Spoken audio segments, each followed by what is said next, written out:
All right, baby.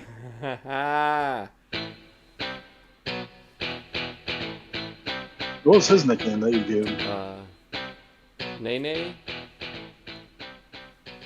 I don't Hmm. remember.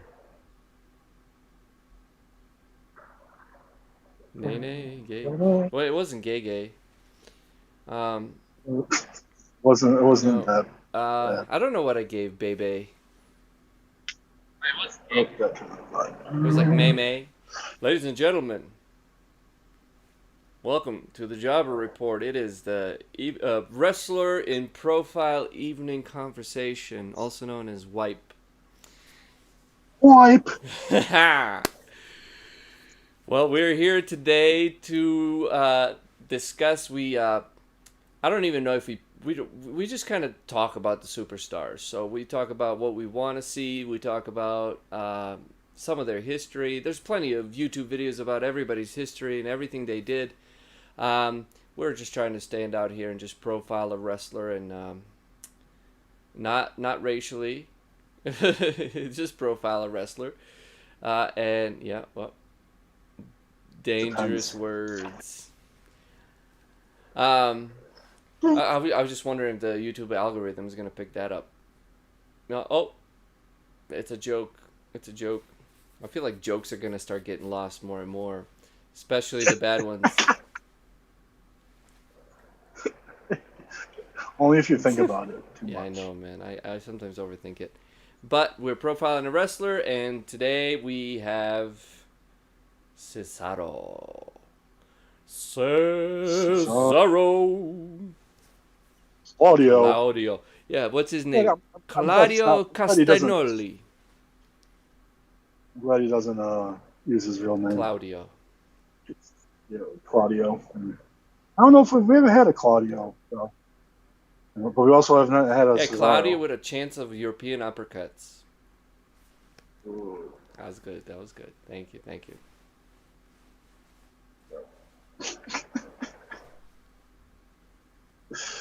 Oh man, it's been too long. I forgot what Strowman's song is. So, Well, ladies and gentlemen, although this wonderful let's see it. Strowman singer impersonator.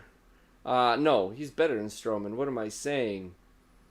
The most Yeah, extraordinary man in the world today. Obviously, Mr. Big D. that's me. That's me. The BIGD. I like it. I like it, Mr. Big D. Oh, I feel yeah. honored. Max Jaw feels honored in Big D's presence. So it should all of That's you, right. all of you should. Bow. So Bow. bow, bow down to me. Bow down to the big D. Yes. And yes, All right. we're live. Cesaro today while you bow down to Big D. And you can take that in any way you'd like.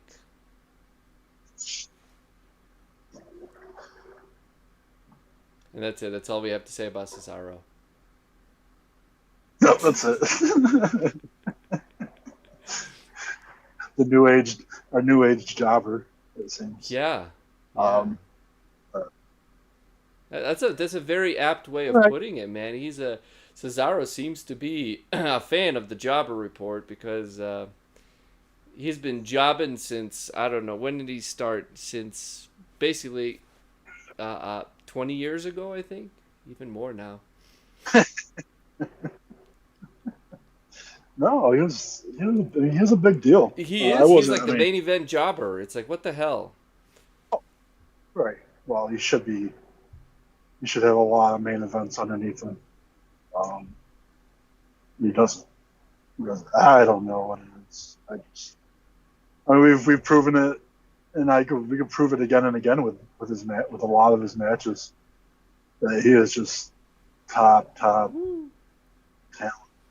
Um, yeah, I don't know what it is. I don't know if they just. I don't know. They know how to use them. They've used them before, but yeah, it's not working. Yeah, I don't know what they're doing. I have no idea what they're doing. I mean, okay, we can No. talk about it. Yeah, that's what we're here for. I've always been a proponent of Cesaro. Um, I think if the first thing you see with Cesaro, he's muscular and he's strong.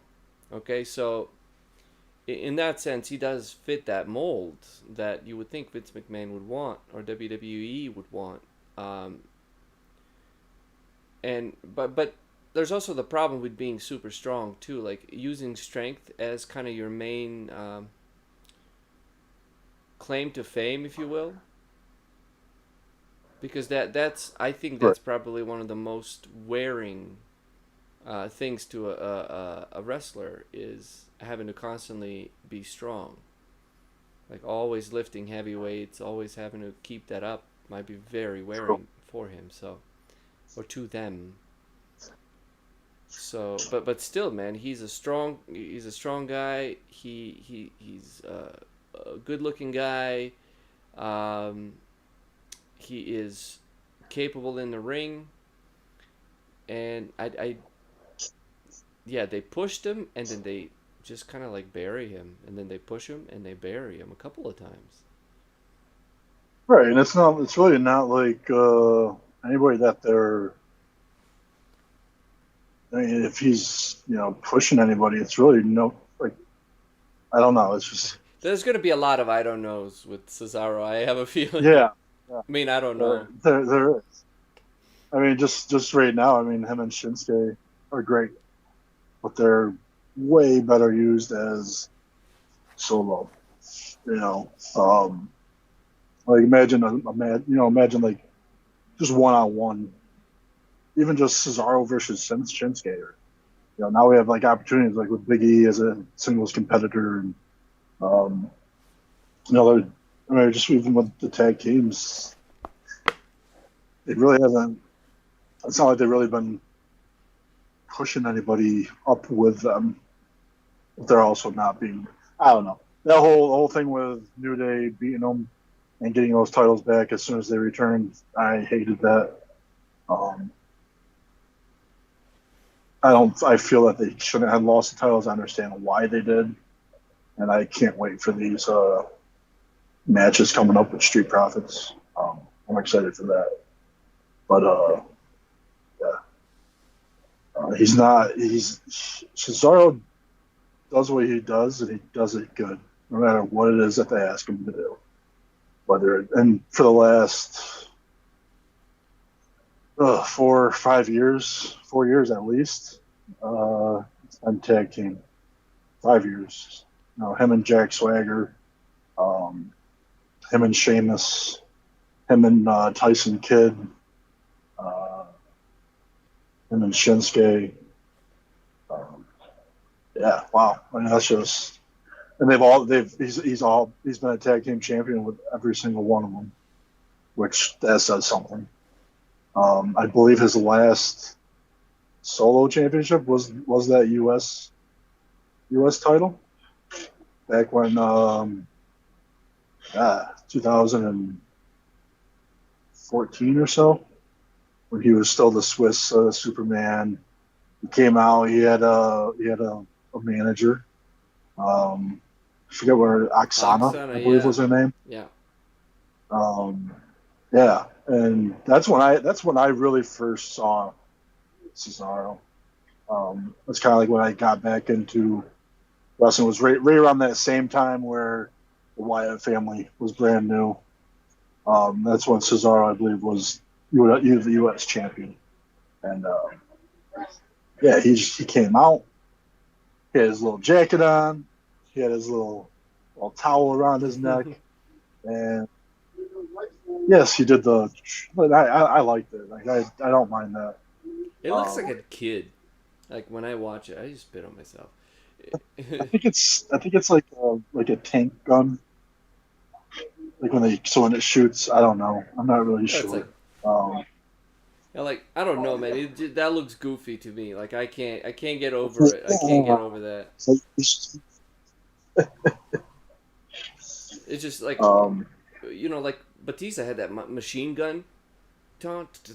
That was cool. Like, and right. if It took him. it took a while for him to. Obviously, that's off the base, but it took a while for Batista to actually add that to his entrance. But I don't know. And then you got Damian Priest with the arrow, and yeah. So really, you can't. That's I always liked it. I was a Yeah, big fan of it. yeah. Well, Um, it's okay. We differ on that one. I'm like, is it looks like a kid? He's like, what is this? you can't write a letter for me to the hand motions. This is Cesaro taunt. Oh no, oh I no. love it. Your next punishment is going to be a letter to the Fiend. I don't know. This might be sad, actually. This might be heartbreaking. Letter. Yeah, but I'm not gonna divulge the details because then people are gonna, they're gonna know what it's about. Oh, yep. I Big don't D like is that. upset. That's I what the don't like it. punishments are all about. Don't you worry, it's not gonna be bad. That's it. Goldberg, here we come. Yeah. Check your mail, Goldberg. Sting. Oh, oh. Yeah. Goldberg is gonna be in the letter. By the way. You're gonna get me fuming. Fuming. Ah. So I want to talk about the taunt. Whatever, it's cool. That's not the most devastating thing that happened to Cesaro. It's neither here nor there. One thing that I found very interesting with Cesaro is the fact that he kind of got his own like the Cesaro section, and that was kind of like the audience kind of separated themselves into that. It's like almost like the audience went like, "We want this guy," and then that was like they used it, but it was Oh yeah, it no. was gone. It's like what the hell, like um, that was a good way. That was an interesting way to actually show like the audience was like, we want Cesaro, Right. and Right. WWE meanwhile did not want Cesaro in a sense, and I'm still trying to figure out why they didn't want Cesaro. I'm still trying to figure Right. out exactly what it is, and I listened to the Vince McMahon podcast, Vince McMahon interview with Stone Cold, and Okay. he they talked about it, like Cesaro, like there's something missing with Cesaro, and Vince McMahon couldn't point to it. He couldn't necessarily say what it was, but he said, by no No. means am I giving up on Cesaro, is what he said. But which made me think, like, okay, so Vince McMahon is on one hand genius, no chance. That's right. I'll give you my. Anyway, yeah, I think part of it is the promo ability because we've heard that I've seen that a lot of foreign stars that come to WWE have issues, uh, in a sense that they can't necessarily cut a promo as efficiently. It's like, but then they're again being compared to The Rock, to Stone Cold, to Bray Wyatt, even like all those guys who could Right. really, I mean, they could cut some ridiculous promos. Right. Well, it's like similarly, right. Similarly, Rusev, like Rusev, he can cut a freaking promo. Like the way I don't know if it's just the way that WWE does their promos.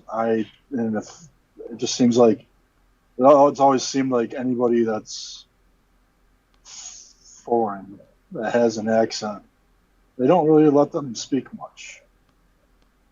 You know, is it because they fear that? Is it because Vince just doesn't understand them I that and he's just like ignorant? that Yeah, that's what I probably. fear a little bit. I fear that there's some old school stuff. Let me adjust my no Right. chance tie. Mhm. I fear that there's like the old school stuff. Like, I'm a big fan of old school. Like, for our next this Thursday evening, our watch along, our naughty or nice watch along, I'm picking a an old school evening.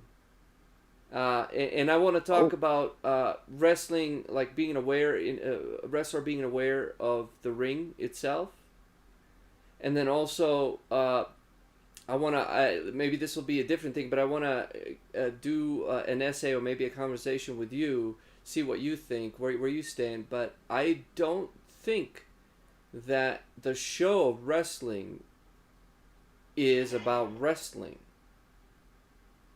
Like, I think wrestling is actually kind of like the last thing that the whole show is about. now, Always. like pretty much ever, right? Right. And now there's an emphasis. Now it's kind of shifted into a sport where it is about the wrestling match itself. And then you have people like, Dave Meltzer or Meltzer, whatever the hell his name is. Always, he's always grading matches, but he's grading them on athletic ability. And I'm sitting and I'm watching, like I've been watching some old school stuff, and there is it's it's about A, storytelling first of all. B, it's about working things like you're working the crowd. It's about the crowd primarily. It's about getting the crowd involved, story wise, character wise. It's about a pageantry. There we go. It's about it's like the crowd knows that it's in fake in a sense that it's predetermined. Okay. Uh, Yeah.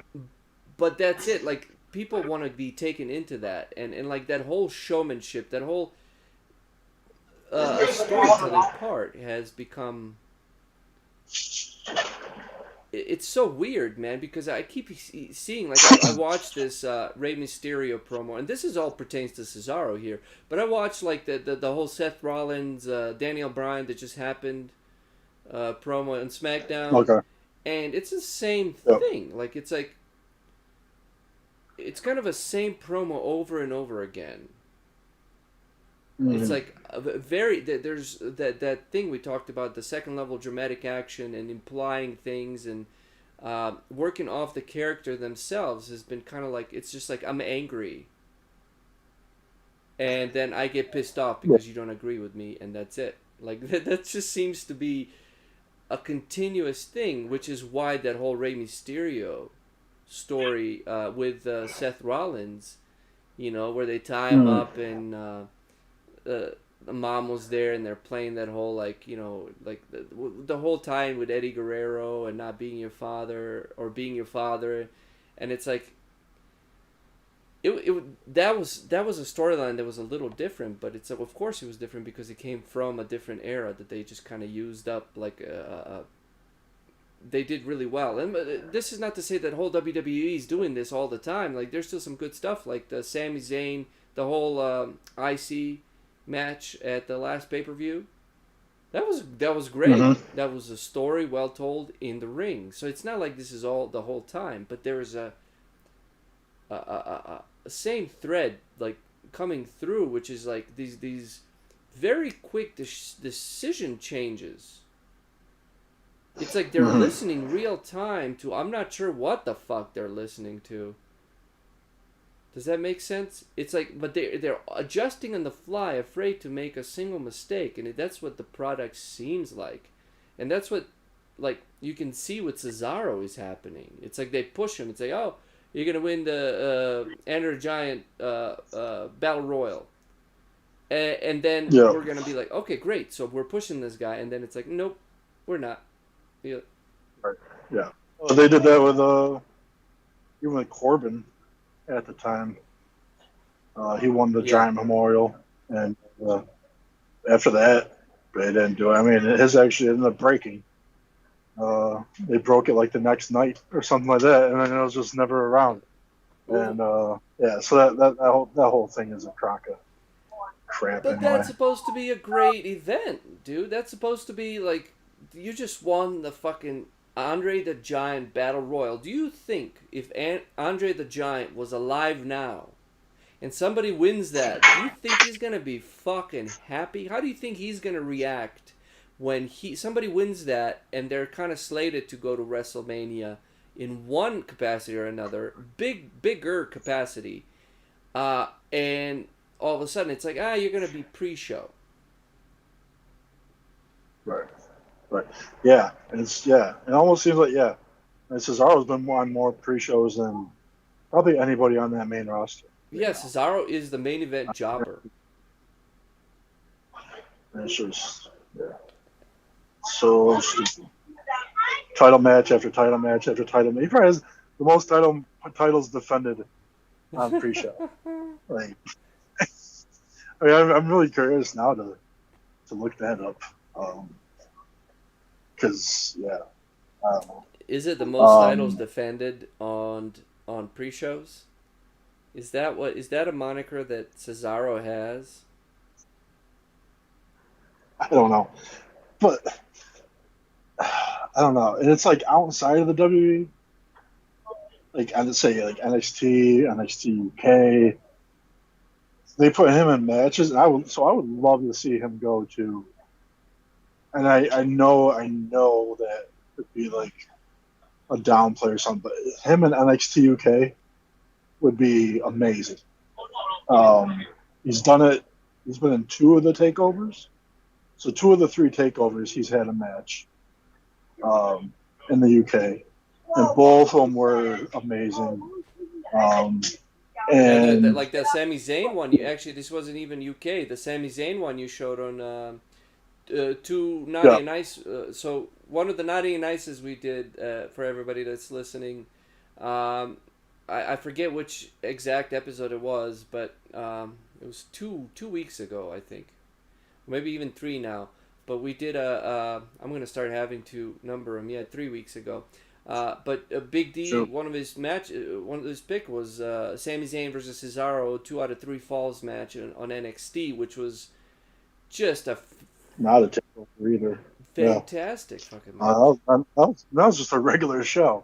Like, I mean, but they told a story. Like, Cesaro is not bad at telling a story in the ring. Even like, if you want to know how good Cesaro is in a sense of telling a story in the ring, I should have grabbed this clip actually.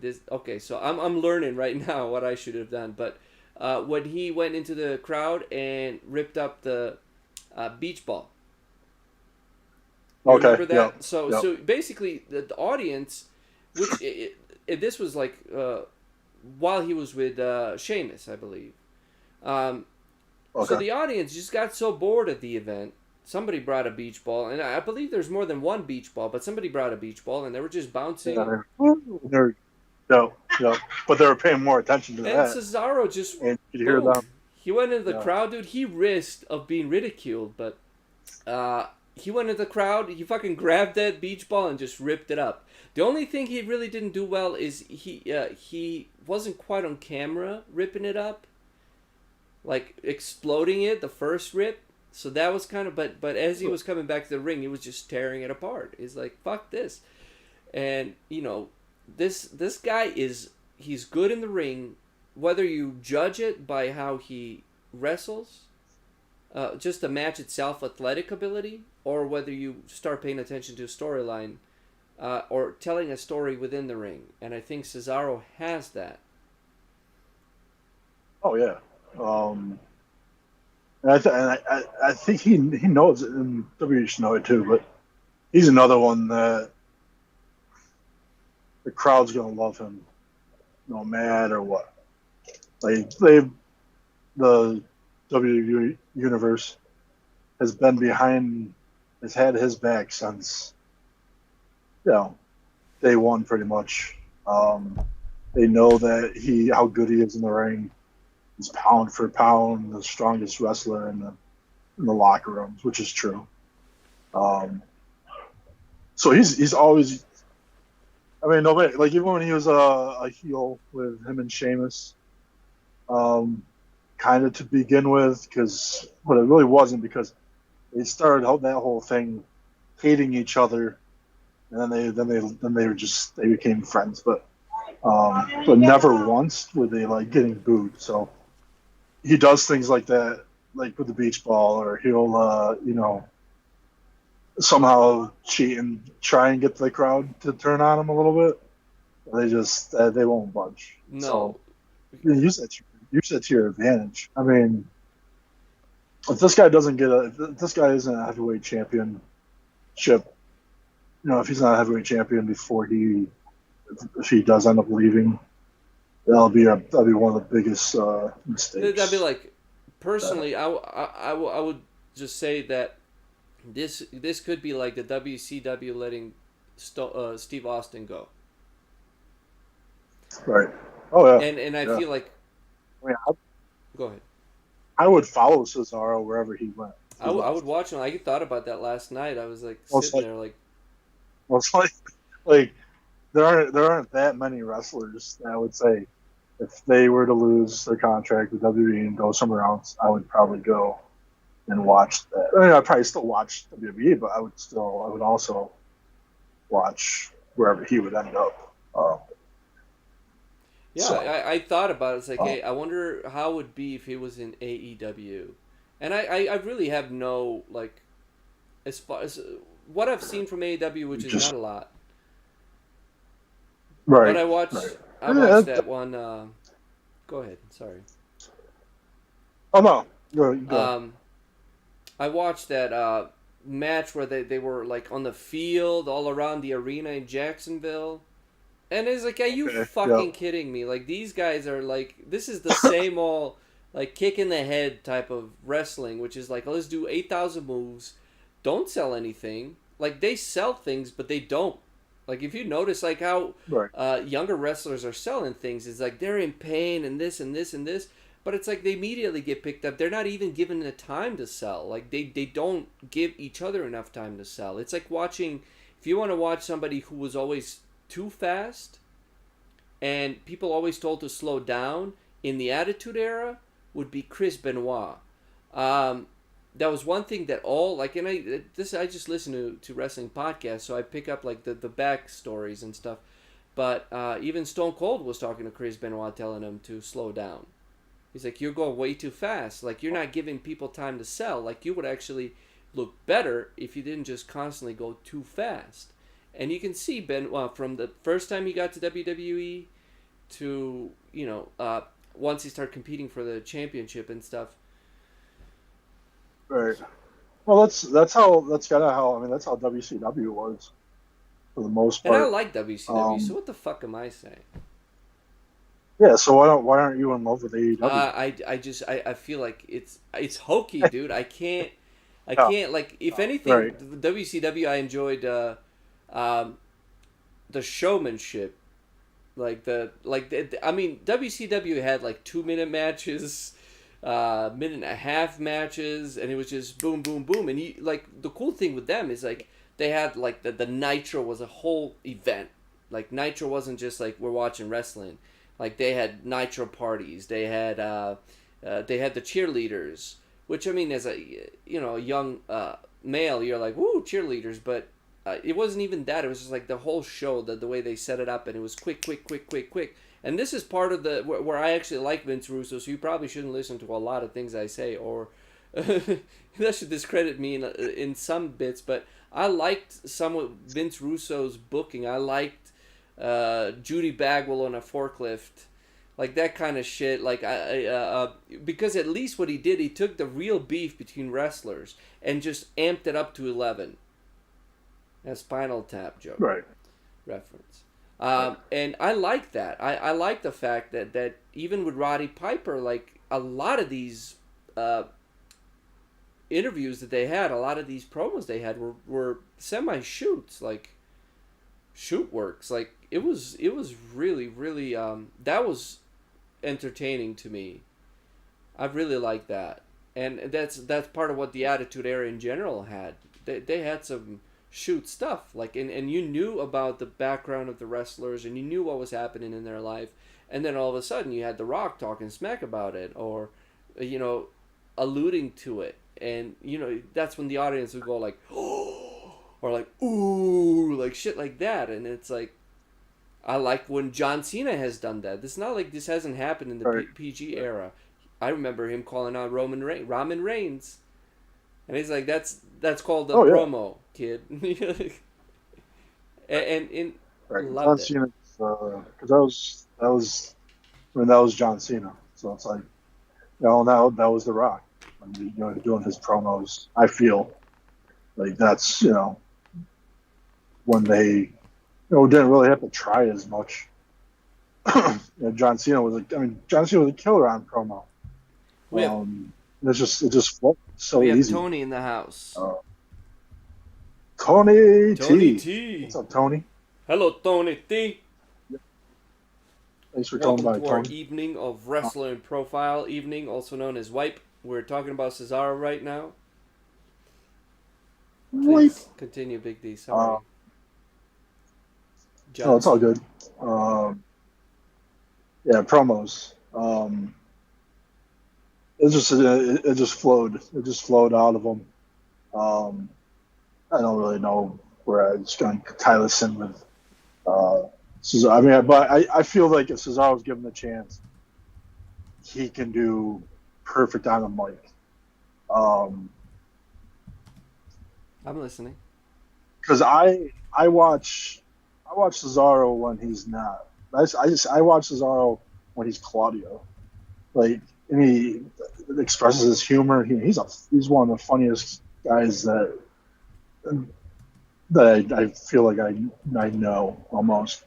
'Cause I watch him a lot, especially like with Xavier Woods and Adam Cole and Tyler Breeze on Up Up Down Down, and they're just playing games and they're just hilarious. And Cesaro being on like Talking Smack, which again it's still kind of kayfabe, but not. But he expresses more of himself in 5 minutes on Talking Smack than he does, and he's given a chance to in 20 minutes on He SmackDown. was on a Um, podcast where, and I'll let you finish just real quick. He was on a podcast where he kind of let slip. He was talking about his entrance song, but he let slip. That's like I think he said one of the uh, what they allow you to do, and it was really interesting that he right, said it. Kind of like the tone, the way he said it was like, hmm, what do they actually allow them to do? right, right. And he always seems, and that's funny because he always seems to catch himself now of talking about like behind the scenes kind of stuff. Um, Even though I was just watching him last night actually, and he catches himself. He's like, "Oh, I probably shouldn't talk about this." So I'm just gonna keep my mouth shut. Um, yeah, I think, but I mean, he doesn't show any. He's never really shown any sort of not being happy where he's at. No frustration of what they're doing with him. But I mean, that's because he gets to work with people like Shinsuke Nakamura and I'd say he has a um, little bit of frustration though. I like oh that well, yeah, I promo mean, he cut after not obviously being drafted. If you remember that. right. Wait, So no, I believe it was he cut it on Stephanie McMahon, just not being like he was able to okay, that was a knock on him, I believe, at that time. Or he was drafted at the very end, like the last night, and and he was just pissed, and he kind of cut a, I think it was a shoot promo. It sounded like it, but he cut a really great promo of frustration. Let's just put it that way. Okay, I might be able to right. find it. Yeah, we should probably be sharing these things. Um, but he cut it. By the way, Tony T just called us two beautiful souls, and now with Tony T in here, it's three beautiful souls. So welcome. Haha. um, Great. and here, like, so cutting the promo was one thing I believe that WWE like had issues with him because he didn't speak. He had an accent, and he spoke. Well, we are making Tony T want to start watching wrestling again.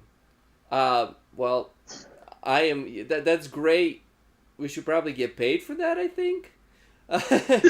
But I I warn mean, you, I am not the uh, greatest fan of wrestling today in general. So I'm kind of like the yin to the Big D's yang. uh, uh, but it's getting better. I mean, there's a lot of good things that they have now it's not all together that bad. if Yes. they just need to execute But some there's a things. lot But of the yeah, same shit over and over. right, right, right, Uh, right. like here, like it seems like in some way WWE, and I'm pulling a Kurt Angle again. WWE. Yeah, it's just it That's all, seems folks. that's it. It just seems like in some ways like they're with the times. In some ways they're so behind the fucking times. It's like ridiculous. Uh, why, for instance, this whole cutting a promo and having to have perfect English, I feel like that is part of the issue. I really do. Because that's happened to so many wrestlers who didn't speak like perfect English or even good English or rarely any He English. does. He speaks But he perfectly good does. That's English. that's what's funny about it. It's like he's got a little Right, accent, and right, sometimes his idioms are not right. But it's like I know that because I'm an idiot, and I come from a different country. I just assimilated very well. I've really freaking forced myself to learn English. But even my references, my similes, shit like that is not. That sometimes right. they don't fly because they don't it's not English is my second language. But I've always said this, Big D, and I'm getting heated now. I'm gonna blow. Why is it a problem for you to put sub fucking titles? It doesn't even matter which we're trying to show with our all our uh, segments, all our promo segments, which we do on Thursday night in between the matches we pick on naughty and nice matches. We do segments, and those segments are like if you want to know what cutting a promo is, sometimes you don't even have to say shit that makes sense. Big D used one, and it was like, what is Animal talking about? From Legion, like what? Like we'll just read them straight out what they said, and you don't even have to make sense. Just listen to the Ultimate Warrior. You don't have to make any sense at all. Now imagine somebody who can cut a promo in 5 different languages. Imagine that. Right, It is not going to be right. necessarily what he says, it's going to be his tonality, how he says it. Mm-hmm. And we know that Cesaro can do it. Now, now, I'm sorry, I'm talking a lot, but I just want to throw a point out there. We're the jobbers, man. We just jabber. Good job. Or jabber report. Just, I want to shut the fuck up. just enhanced Yeah, talent. we enhanced other podcasts. We make other podcasts good. That is also another problem we'll get into. There's just no jobbers anymore in WWE. Right. But here's my idea. Do you think Yeah. that WWE is playing this frustration card, like they're frustrating the audience with? I don't know why you would want to frustrate the audience outside of uh, like kind of I don't know, messing with the audience. I'm not sure, like psychologically, where that would go. But do you know what I'm saying? Like No, how they do with I mean, Roman Reigns. that's the worst thing you'd want to do right now. I mean, it's. But then again, McMahon he somehow knows what Well, he's listen, doing. And so, McMahon is a I don't, genius. He was a genius, maybe still is, but McMahon, like, let's look at some of the gimmicks that didn't never fucking worked out. no, I mean, I don't want to do that. That's just. The Ringmaster, the fucking chicken egg thing. Yeah, I know that was yeah. I mean that was bad, and we were only like 7 years old, 6 years old. Right. That's Isaac Yankem. Booker. And not all of them are winners, but that's just it. Like Vince McMahon is not afraid to Right. swing. Although right, although right now I feel like the whole WWE seems to be on fucking eggshells for some reason, and I feel like part of it is advertising, but they seem to be on eggshells. I mean that and social media Yeah, and having having that such a connection to their real life. Um, that's they piss off the wrong people, they're going to be getting death threats or something. You know. and social Uh, media, man, like that whole shit. Like, hey, we're on Twitter, we're on YouTube. We're trying to create content. We're trying to make our way through life as fans of wrestling, and I always think about the whole cancel culture and the whole like you say one wrong thing and you're not allowed to make mistakes, man. You're not allowed to sound like a fucking idiot. You're not allowed to sound like it's like I used to do comedy, and as you see in this show, I bombed a lot. And I would, yeah, see, Big D. Give me a bomb. Give me a bomb. Come on. bomb. No. You're messing with me. I'm waiting for that Strowman. Um, but one thing that was uh, the thing that you learn when you bomb is you're gonna say the stupidest shit out there. You're gonna say the stupidest things out there, and the one thing you can't even begin to even make coherent sentences, especially funny things, unless you say stupid shit. Things where people like Right. boo you, and the crowd in those venues is they can be fucking rough because not only are you not saying jokes, but they're also drunk. But it really builds thicker skin, so I could go later and actually perform on stage and have jokes and know what works, because then if you do create something that works, it fucking works. But that, Well, that's the thing. Like, a lot of these guys are have come from. I mean, I would consider like ROH, one of those type of venues. yeah, Ring of Honor. Or that indie scene. So you've had a lot of guys like dealing with that, and it's just like Kevin Steen, which is Kevin Owens. Like when he was in Ring of Honor, like he had so much charisma and just attitude and he had it in NXT when he came. But it's like once he and that's the thing, he needs to be a heel. And that's the thing with him. He's not that great of a face, and he's been a face like when him and Sami Zayn were heels together. That was amazing. Him and Jericho were together. That was amazing. Yeah, When he was NXT, when he was, he came out and he turned on his best friend Sami Zayn. Like, that was just amazing. Like, that was like a holy shit moment. Um, and it's just like, yeah. Like, and then same with I mean, you can go with anybody pretty much on that roster right now. Um, even like AJ Styles, like his whole thing now seems to be just oh, repetitive. that's what I'm Um, saying. It's the same shit.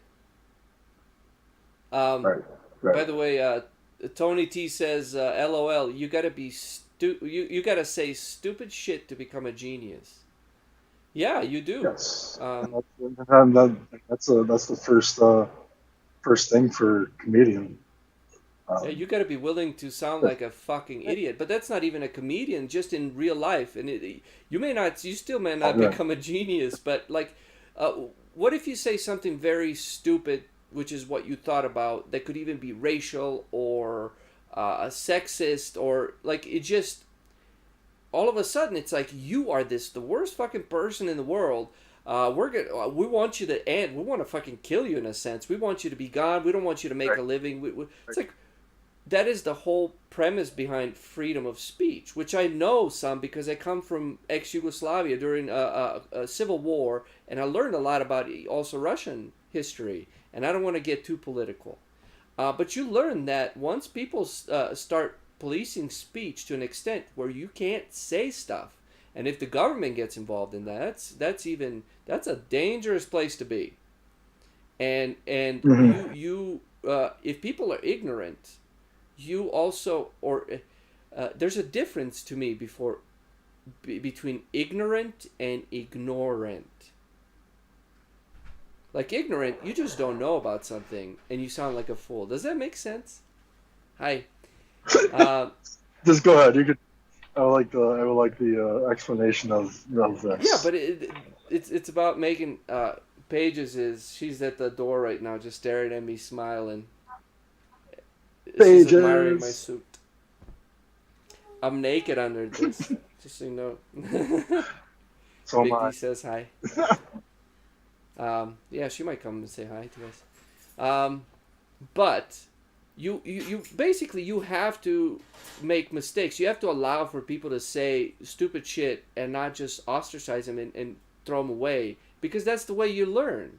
You learn by making mistakes. You learn something is hot by touching it. You learn something is bad by doing it. And so that's like Mhm. basically to bring WWE back into this. Once again, I Kurt Angle the shit out of it. It's you, uh, you cannot be afraid of doing stupid shit, or you cannot be afraid of not listening to the social media, which is what I feel is happening. I don't know what you think about it. I feel like social media is given a voice, not necessarily to the big majority of people who want to watch this, but it's given a voice to the smaller majority who are vocal. And even Twitter, all these, it's like you're sort of like you can just say whatever the fuck you want, and people can be fucking assholes. And also, I mean, it's all over the place. So Mhm. I feel that the fear of social media is like I otherwise I cannot explain who WWE is listening to, that they're going so up and down, up and down, up and down. It's like your segment wasn't 3.0, it was 2.9. Well, guess what, pal? It's not 3.0, so you're going down because you're not drawing. It's like, meanwhile, you're not allowing anyone to even develop a character. Okay, I'm done. Right. Oh yeah, they just change it too much, and it's like, and go back on the whole, you guys say stupid shit to be, to become a genius. It takes a lot. It takes a lot of wit, creativity to come up with, a way for people to hate you. Yeah. It's easy to be lovable. It's easy to be like, um, to be hate, like, and that's why, I mean, I give a ton of props to, Baron Corbin, who has been a heel. He's been a heel his entire I fucking time. hate him. He was It's he was a working. he was a face. He was a face for like maybe a month, maybe. I don't even know when that was in NXT. Um, but he's been a heel the entire time, and he loves it. He loves it.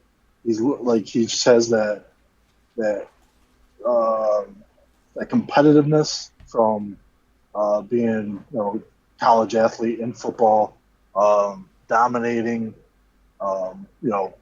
wanting to, pretty much hurt people. I mean, in a sense, but he wanted to do his job right, and in order to do that, he had to be a certain way, play a certain way. And like, yeah, he's being himself, um, in a sense. I mean, this whole King Corbin is.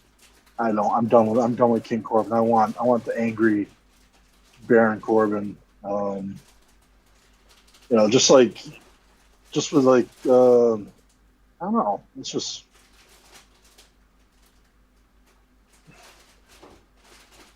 yeah. There's another I don't know.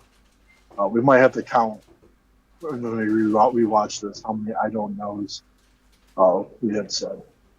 Um, Um, Stone Cold. So Tony says Stone Cold did it perfectly though, and The he said Rock. it's hard to be True. hated and loved. Um, I don't Oh, I, I don't think people hated Stone Cold. I think they loved Stone Cold. Stone Cold was Oh, Oh, it is true, by the way. It is. It's true. Oh, it's true. It's damn true. yeah, But with true. Stone Cold, he had issues being a heel. Stone Cold was a baby. What Stone Cold was like? He was a sort of like an anti-hero, or he wasn't your classical baby face. I don't want to go get too far away from Cesaro here, but we're trying to get to the Right. bottom of what why Cesaro is not where he's supposed to be. And while The Rock was both, The Rock could do both. The Rock could do a heel, and The Rock could do a face. Um, Oh, because he could either say something. He could probably say the same thing, same sentence. He could probably say it in like seven different ways, just like a different language, but it's all English, but just said in a different tone or a different pace. Or he could say the same sentence and have it mean seven different things. Have you laugh at what he says? Have you be shocked? Have you be pissed? Have you be sad? Something I don't know, but just the way that he says things, he really can just go from a heel to a face, love to hate, and then he can just turn on like if you love him, he can turn on a dime and just throw stuff back in your face, and you'll just hate him. Um, yeah, I mean, I remember and when Rock would he would start his finally The Rock, and people would say it with him, and he's like, "You don't get to say this," like, and they yeah, boo him, exactly. and he goes finally, and the crowd goes again, and he stops, and it's like, what's he saying that whole time? He is playing with the I don't crowd, know. man. He is getting the crowd involved, but he's facing them or he's healing them. It's beautiful. Yeah, But I mean, then again, like comparing everybody, I mean, Rock and Stone Cold were really that's a high bar, man. yeah, yeah. And then nobody's gonna reach. I mean, probably the closest would be Cena. I mean, then this time, and even Cena's like old. He's old news now, but he's still like. I mean, I don't know who now. But Cena is like the perfect I would example of. I would say the Miz, but the Miz in order for Miz to be loved, like he has to be like he has to come from like an underdog kind of point of a point or like view.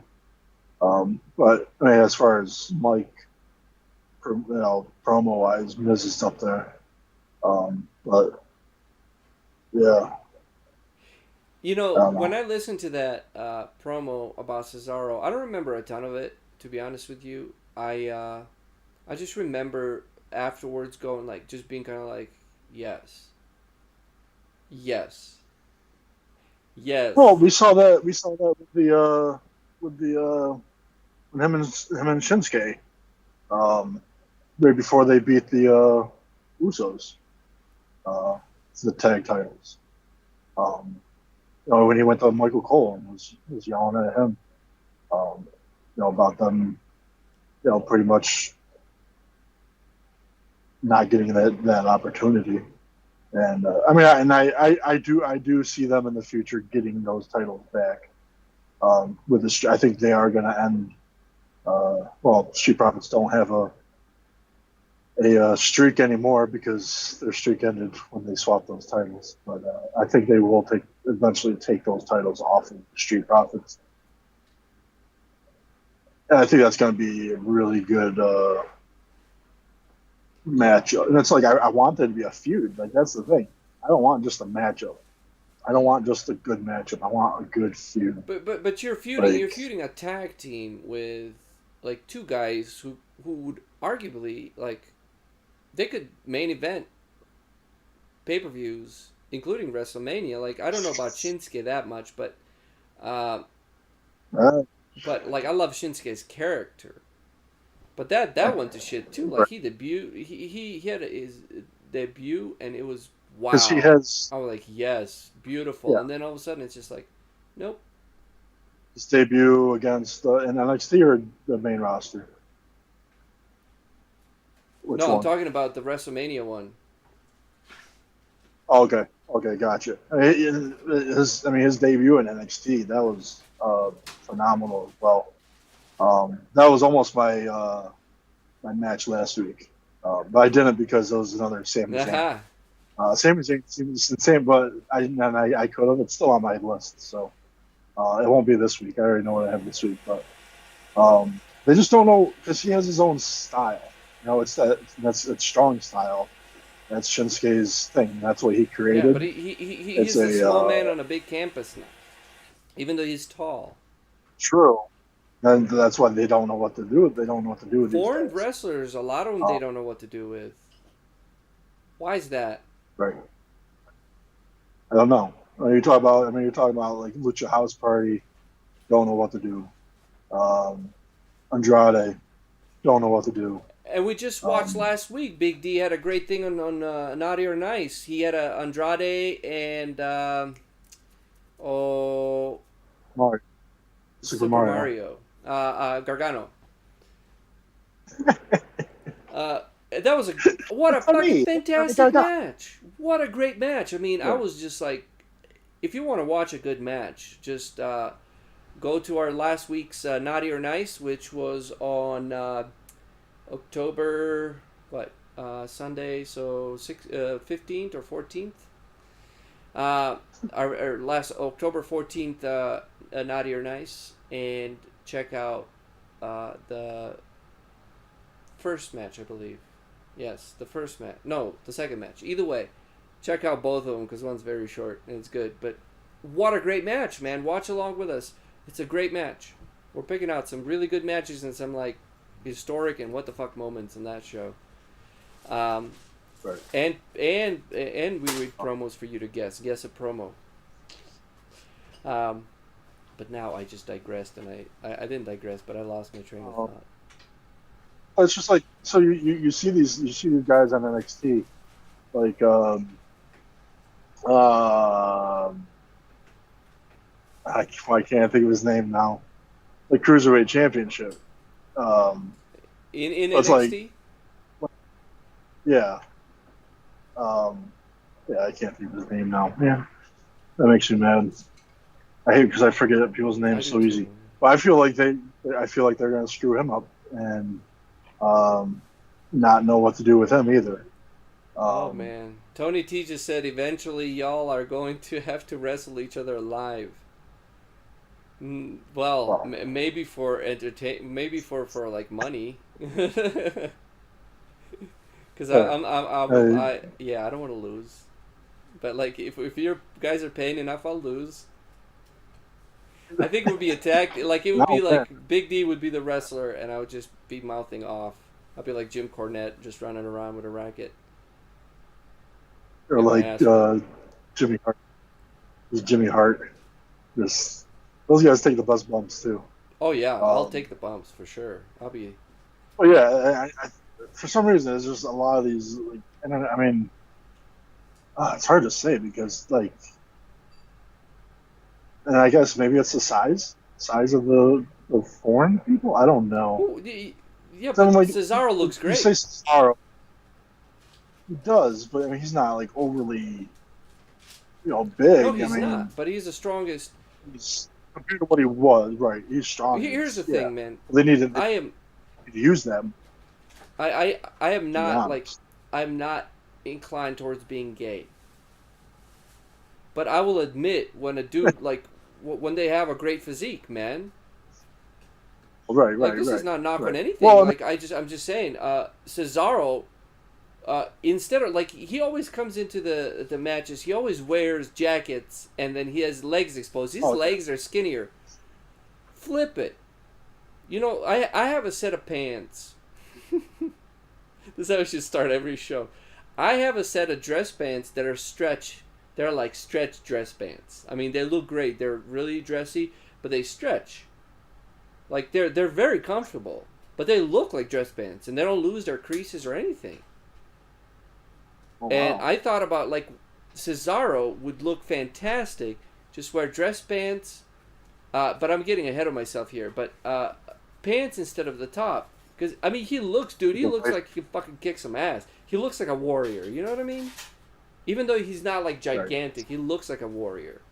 Kind of like how like Right to Censor came out in a sense of like those pants. Yeah, kind of like that. Yeah, or a little more dressy. They, Because that dude, they're right. nice, like dark gray, almost like Yeah, he can come out with gunmetal. that. His sunglasses, He looks just great in like he sunglasses. uh like a Ric Flair esque, Yes.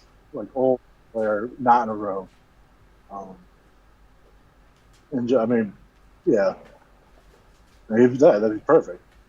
Has a little top button, unbutton, and just like but he does that. Like he does that, In real but then life, he would tear him off. that was stupid. He would Okay. tear them off. Yes.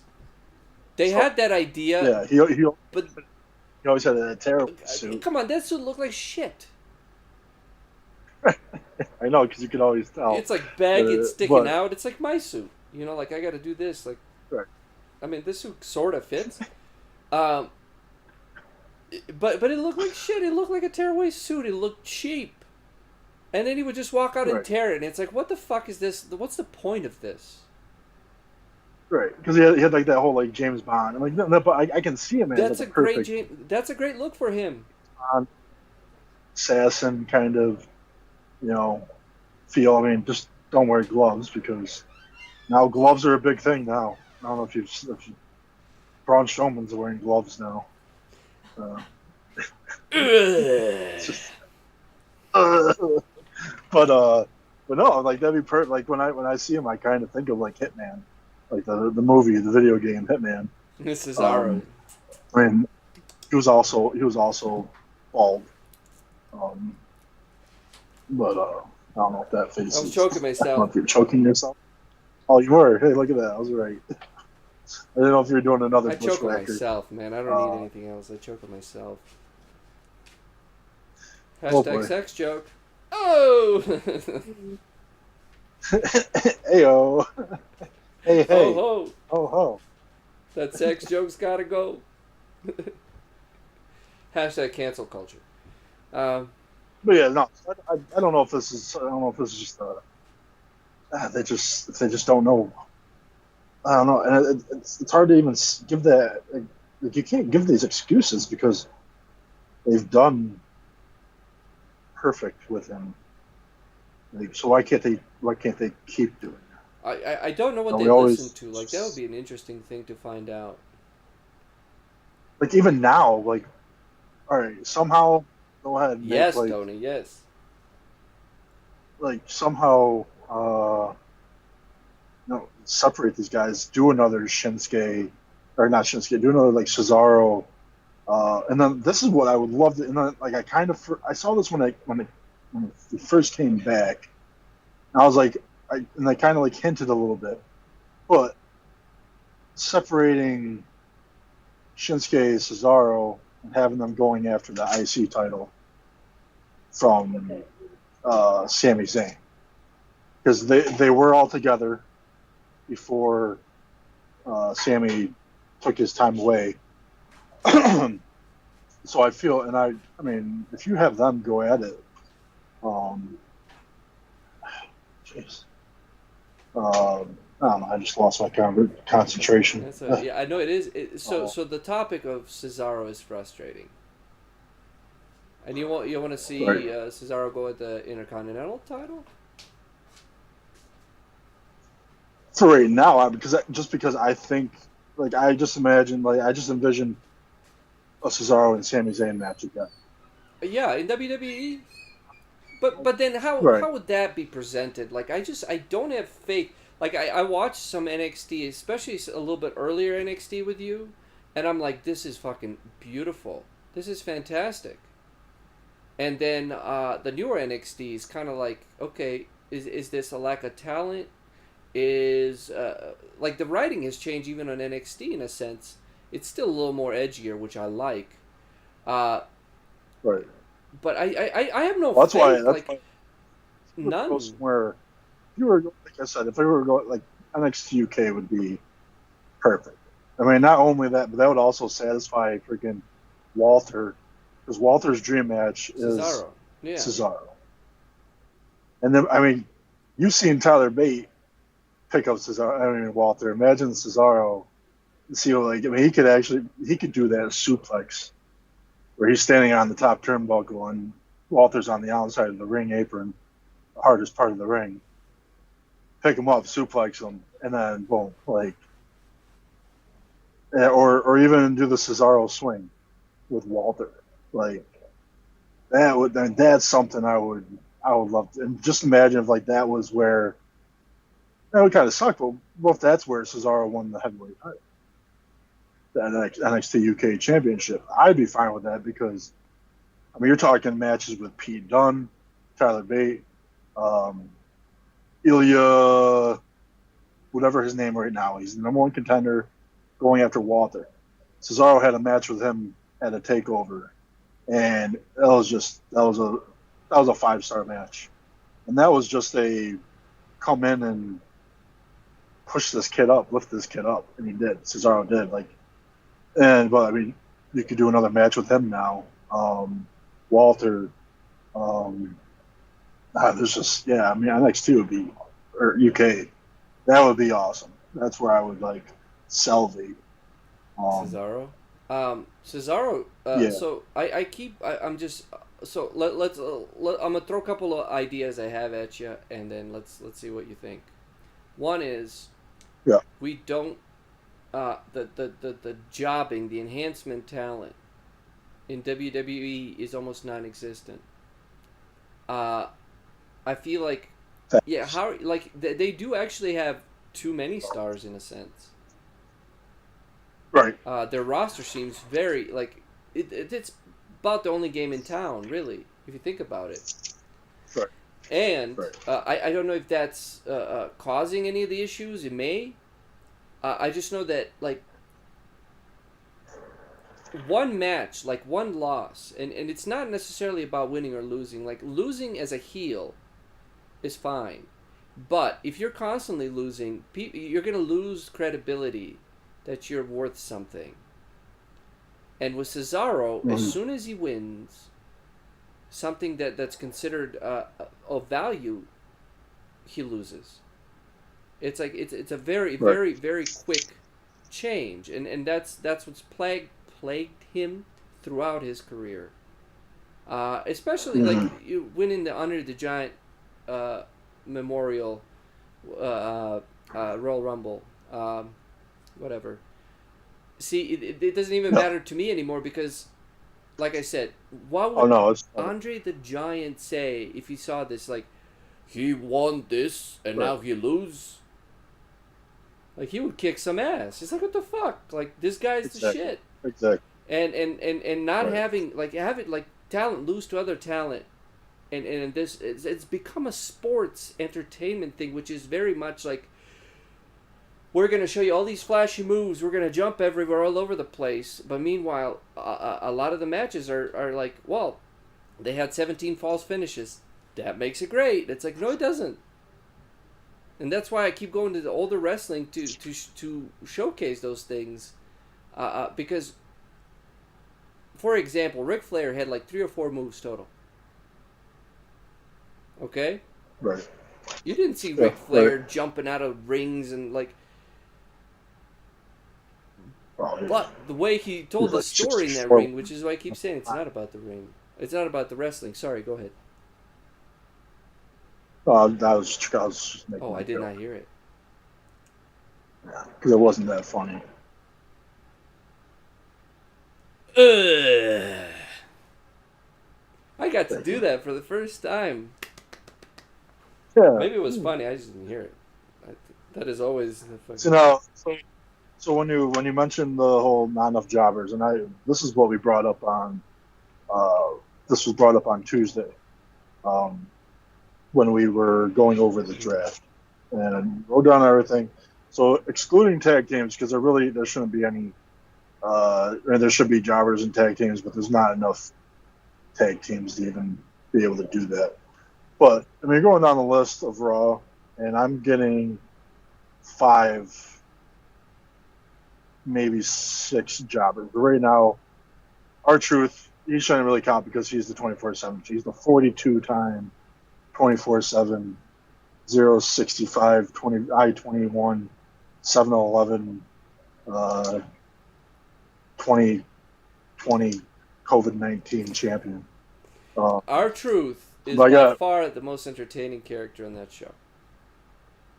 oh for sure, entertaining for sure. I can run down the list real quick.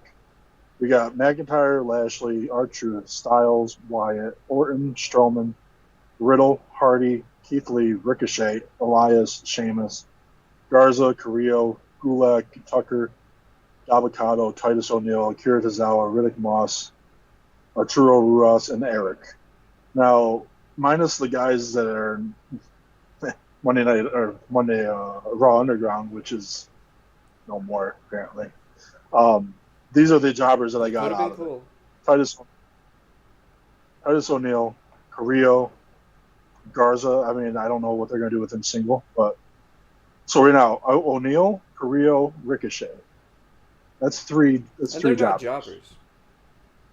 And they shouldn't be. Right. Right. Well, that's I mean, but as far as having too many big Thank you for stars, that list. SmackDown, Ramen, Sammy, Seth, Daniel Bryan, Kevin Owens, Jey Uso, Big E, Aleister Black, Apollo Crews, Otis, Murphy, Kalisto, Lars Sullivan, King Corbin, Shorty G. Out of that list, I got Kalisto, possibly. We don't know because he hasn't been separated much. King Corbin and Shorty G. And that's because King Corbin, because everyone hates him, and Shorty G, just because he's also with Corbin and they don't know what to do with Shorty G. So technically, if you take away Kalisto, that's So two. you're a jobber if they That's don't two know people. what to do with you. Case in Pretty much. point, I mean, Cesaro. if that's the case, there's a lot of jobbers. But even like yeah, I mean, obviously you have more women jobbers on the main rosters than anything right now. But yeah, Which is why they have more credibility. 2, 3. I mean, I'll take Ricochet off there because Ricochet is not. Ricochet is in a class of his own. He's like the R-Truth of high flying. Okay? But Ricochet's not going to give you a story in the ring. He might, I don't know. But every match I watch with Ricochet, I got bored. But meanwhile, this dude is putting his fucking life on the line every match. But I'm just like, right. and that's just me. But I like, what do you like? It's really like Ricochet matches to me are like, look at me, look at me, look at me, look at me, look at me. And he's a great athlete. Yeah, yeah. I'm not disputing. And hopefully, maybe now, now that there's less people involved, and that's another thing too. Get him out of that tag team scene. He doesn't need to be in a tag team. Well, he was doing great last year with the King of the Ring. Like it was perfect on his own. But yeah, then I don't know if he pissed someone off and they just started burying him. But yeah, well, either way, from both rosters, you can say 4 total are the jobbers: Carrillo, Titus O'Neil, Baron Corbin, and Shorty G. Those 4 I don't see winning. Corbin I can, but it's always going to be dirty, and that's fine because that's what he does. He's a heel. Corbin is a good heel, man. Like he is one. Like I hate him. Right. Exactly. I do. Like I don't know the guy personally, but as a character, I fucking hate him. I think right. like he's presented in a fucking Burger King way. That's what he wants. And that was the whole thing. Yeah. I mean, he broke his scepter the first day that he became king. Like it doesn't matter, but he knows that people just hate him, so he's and it's like, well, what's it gonna take for him to get rid of that? King Booker. Booker T did that, and that's because Sharmell was there, also feeding into it. But the King Booker thing never really got too old. I mean, at least for me, really. Well, it's just like sometimes these King of the Rings when they actually turn him into a king, I think Corbin he doesn't need that kingship anymore. So hopefully that changes here soon. But it's like that's why it's really interesting to see coming up where they're going to go with a lot of these guys. And I mean, I was really hoping for a better SmackDown in the sense of I don't want farewell matches, and I don't want last time on SmackDown. Like, no, it's a season premiere. They're supposed to be gone. Like, let's go. So yeah, I mean, I'm interested to see what they're going to do with Corbin and stuff like that. But Cesaro. So if we talk about Cesaro nowadays, he's still with Shinsuke. You got the Street Profits, Ziggler and Rude, and apparently Ray and Dominic are a tag team.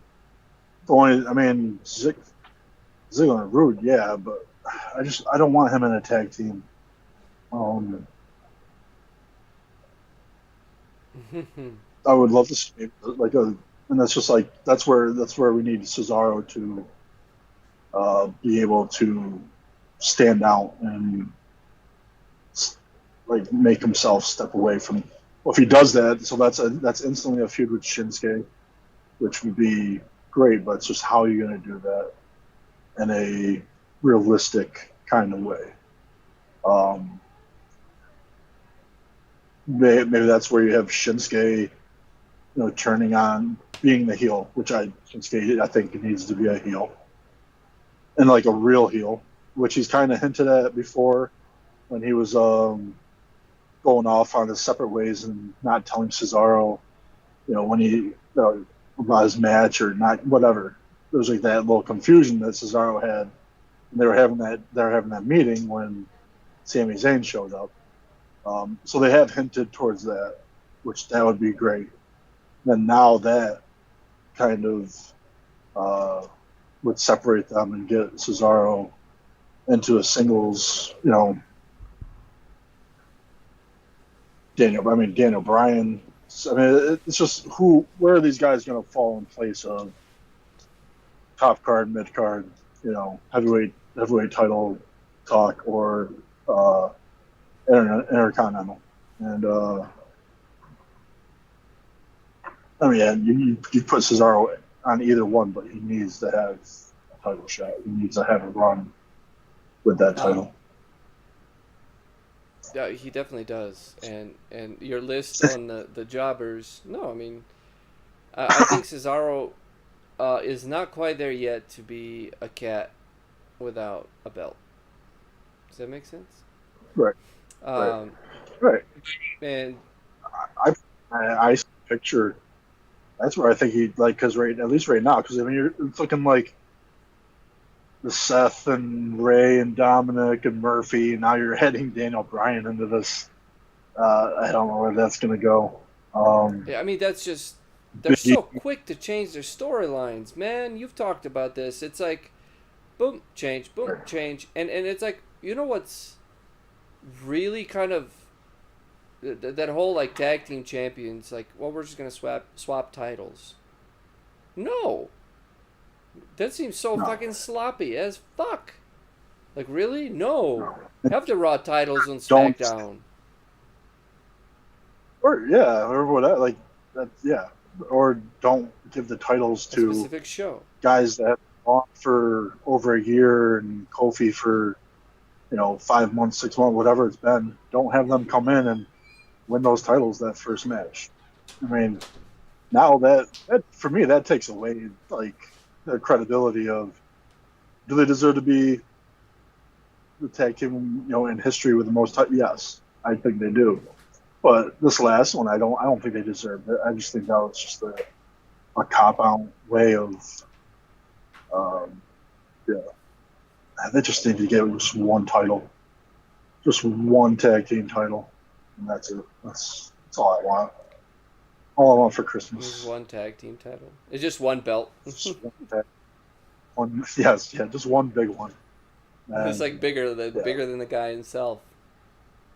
They have to carry it together. That's why it's a tag title. Right. But I mean, either way, I mean, And again, I mean, you go the whole. And again, like I don't want Cesaro in a tag team anymore. But if he's gonna be with anybody, I'm good with it. I'm fine with being I mean, Shinsuke. look what they're doing with Keith Lee, man. Like, I just have no faith. I don't know what the It's yeah. like, what are you doing? Like, Keith Lee was doing Sure. well in NXT, and then he moved to the main roster, and it's like, uh, when Flatline. yeah, it's like you have a great character, and then you just like, well, we're gonna change this because this is what we do. We change this for the main roster. I really don't. It's like it seems neurotic, like how Right. WWE is conducting this, and I understand COVID, I get it, but we're also talking of pre-COVID stuff, especially with Cesaro, and it's the same shit was It's just happening way before screw, COVID. screw COVID. Screw COVID because I just listed off enough people for a whole other Yeah, show. That like it's not like they're hurting on people. but And they yeah, haven't been. All those names I've listed, they were all there throughout this whole there's not a COVID single thing. jobber, like not a Right. single enhancement talent. You fired That's them right. all. They And fired so them now all. you're using credibility. Kevin Owens has lost credibility to me immensely. Seth Unfortunately, Rollins matters. It doesn't matter at all. He went from being main event to he's just like an annoying bitch now, doing the same thing to everybody. right. It's like, no, I'm right. He, I'm the shit. It's like that's I'm the shit story is just so fucking tired. Like, I'm the shit. You're not good. Roman Reigns. Like I'm looking forward to Roman Reigns. That's how. That's all. That's how. I mean, but it's good. Yeah, no. Like, Like, Ramen Reigns has I mean, become um, a must see item, to and that's Big I D's mean, most favorite essentially, I wrestler. mean, even really for Raw. I mean, as much as I like it, but that's because I mean I love Wyatt. So I'm looking like for Raw. I'm looking forward to Styles, Wyatt, Randy, Keith Lee, but not with Strowman. Yeah, but that's only because of with Wyatt. I the mean, connection. him and McIntyre, that just ruined both of them. I mean, Elias is back, whatever. But yeah, there's not really much on Raw besides those guys, and then SmackDown. I mean, obviously Cesaro. I mean, Cesaro just anywhere where he was. Roman, Sammy, Biggie, You got the list, man. Lars Soul. Yeah, but yeah, no, But it's just that they jobbing just I don't point know. is you made a great point. Yeah, Heath Slater, Zack Ryder, Gone, uh, gone. Even though I would argue Zack Ryder wasn't quite a jobber, but Heath Slater no, was the ultimate jobber. And how entertaining was fucking Heath Slater? Let's talk about that for a second. Like, we're still talking about Cesaro, everybody, but we're really trying to dive deep and kind of. and what was it? 3 weeks ago was when we were watching the Halloween Havoc. Um, NT Certified was in here, and he did that shout out of Heath Slater being the best Yeah, jobber, and I mean, in totally, the new age, totally. yeah. He had that run as tag team champions with Rhino, and he's got kids. I got kids. It's like that was a perfect gimmick, and then him not getting drafted that made sense because that started the whole you know, He's like a Rodney Dangerfield. you know I can't get no he just respect, wants you to know? yeah no exactly. No respect, I tell you. No Man, respect. I mean now I'm gonna what I'm gonna do is I'm gonna write down the rosters from even let's say 5 years ago. We'll go like five Well, years go ago. every 5 Write down the or every roster decade. and then see like where the job and then I mean I don't know. It's tough to say. It's just because there's no like filler space. There's no space to They have a lot of stars. I think that's another issue is they do have a lot of stars. So it's the main. It's the only show really. If you think about it, I don't know. AEW is. I think like sometimes the AEW feels like it's run by lunatics, which is not a far cry from too far from WWE, which is neurotic. Uh, Well, I always hear like good things about it. As Not far always as though. These are generalizations, just so I say. all right. Well, I mean, for me, like Overall, I hear more good things about AEW than I mean Raw and SmackDown. Just as far as actual wrestling, and at least they attempt to do storylines. I guess I don't. I mean, I really want to start watching it yeah. so I Every can have, time I watched so I can AEW, have that care of. I fall asleep though. yeah, yeah. Every time I watch AEW, it's like, dude, it is not that interesting. It is not interesting. It's like I'm seeing the same like Ricochet style, if you will. I'm seeing that all over the place, and it's these people like not only like this Thursday, I will showcase to you that you don't have to have a move set, and you don't have to do basically any moves to really, really not only engage the crowd, but have a very entertaining fucking match. And you like my politician thumb? Well, you talk a lot with your hands anyway. I Uh, do. yeah, but I'm just I don't know where you're going with your match. I never know, which is good. Um, Well, I try to highlight. No, I got some good. I got a good uh, uh, exchange promo exchange between four wrestlers from that specific show, and it's beautiful. Yeah, well, that's right, Tony T. I got the thumb. don't tell us too much. Max Jaw is running for president, but I can't because I'm like Cesaro foreign, which is the problem. You're not allowing foreign people, which is what this whole country's made out of, mostly. I do not support this. Oh, I'm playing a heel. I See, I'm I trying to play the heel. That's how you play the heel. You start talking shit about the hashtag foreigners. Pages is in the house. That's how ages. you play the heel. You just, I hate it. yeah. I just don't endorse this. Hey, you can play a heel in many different ways. Um, but where was I going with all this? We had the promos and like you don't need a move set. So like the AEW has been just Right. Well, uh, that's just jumping out. Which you hate. You hate kicks. You hate when people suicide dive out of the ring. Like you did that in the Kushida Velveteen Dream match. You're like, oh, here we go. But then Kushida does the front flip and then kicks him with his heel. which Uh, I was right there. I owned up to it. oh, okay, cool, right, exactly. So it's just like, and now, well, now you're gonna, because she just has now done that. Like that's now part of his move set, but Yeah.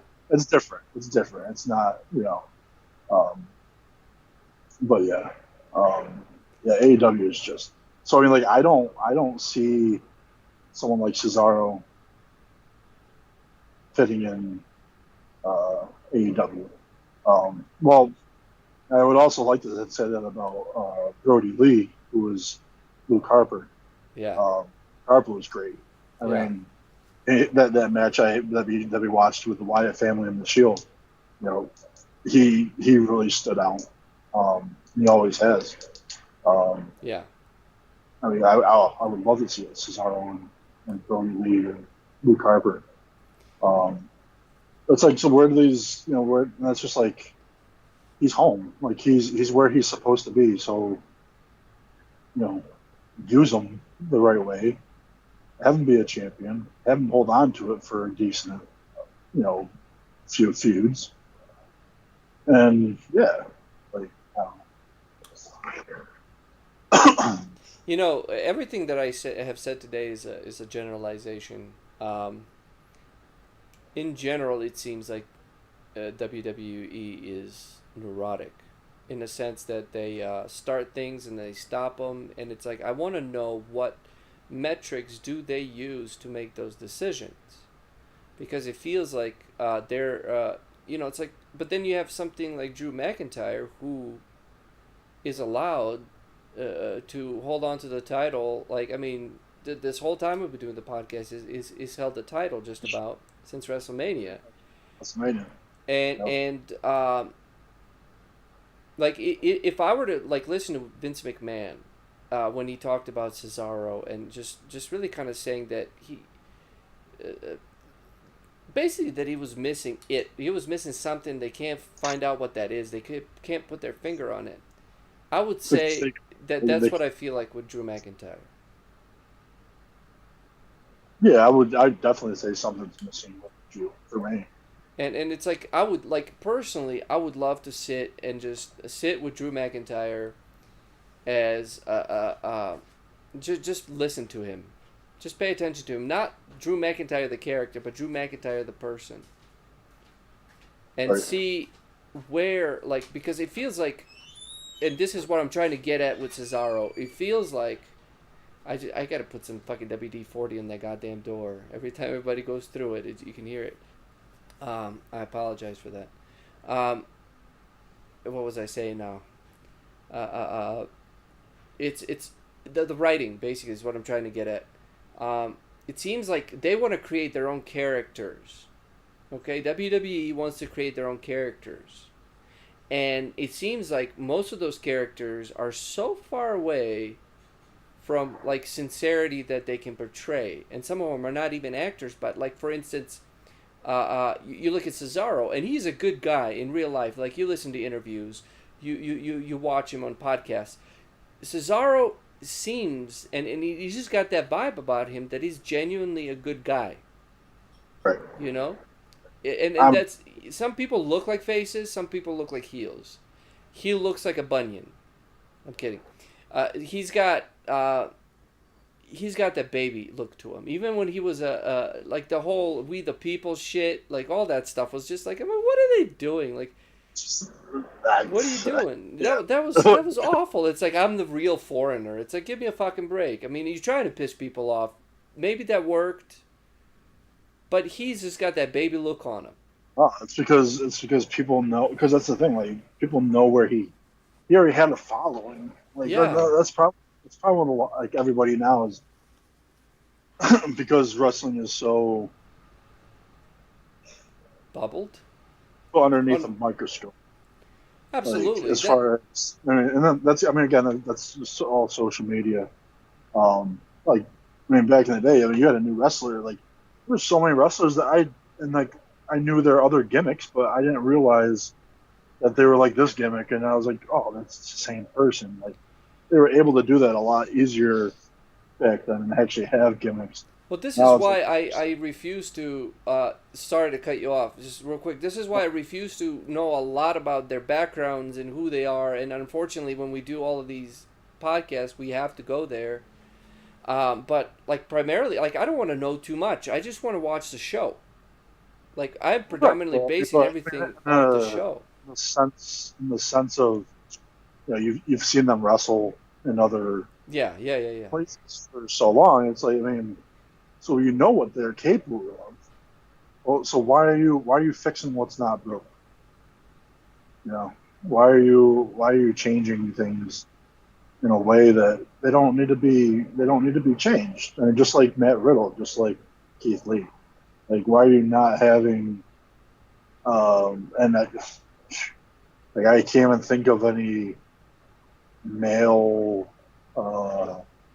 submission specialist right now that you would want like Matt Riddle to go up against. A 'Cause I think gulag that would maybe. be, yeah, maybe, but I mean that's not. I mean, That's not sexy.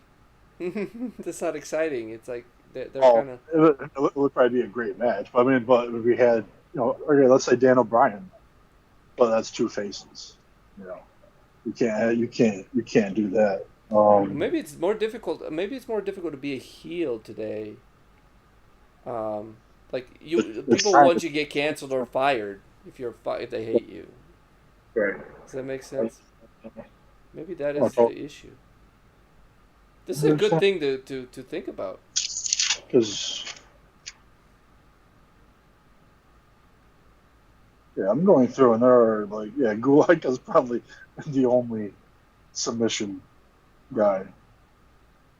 With Daniel Bryan.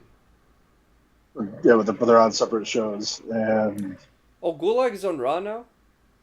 yeah, yeah, Oh, Gulak's shit. yeah, yeah. Daniel Bryan's on Because I know Smack. Daniel's in SmackDown.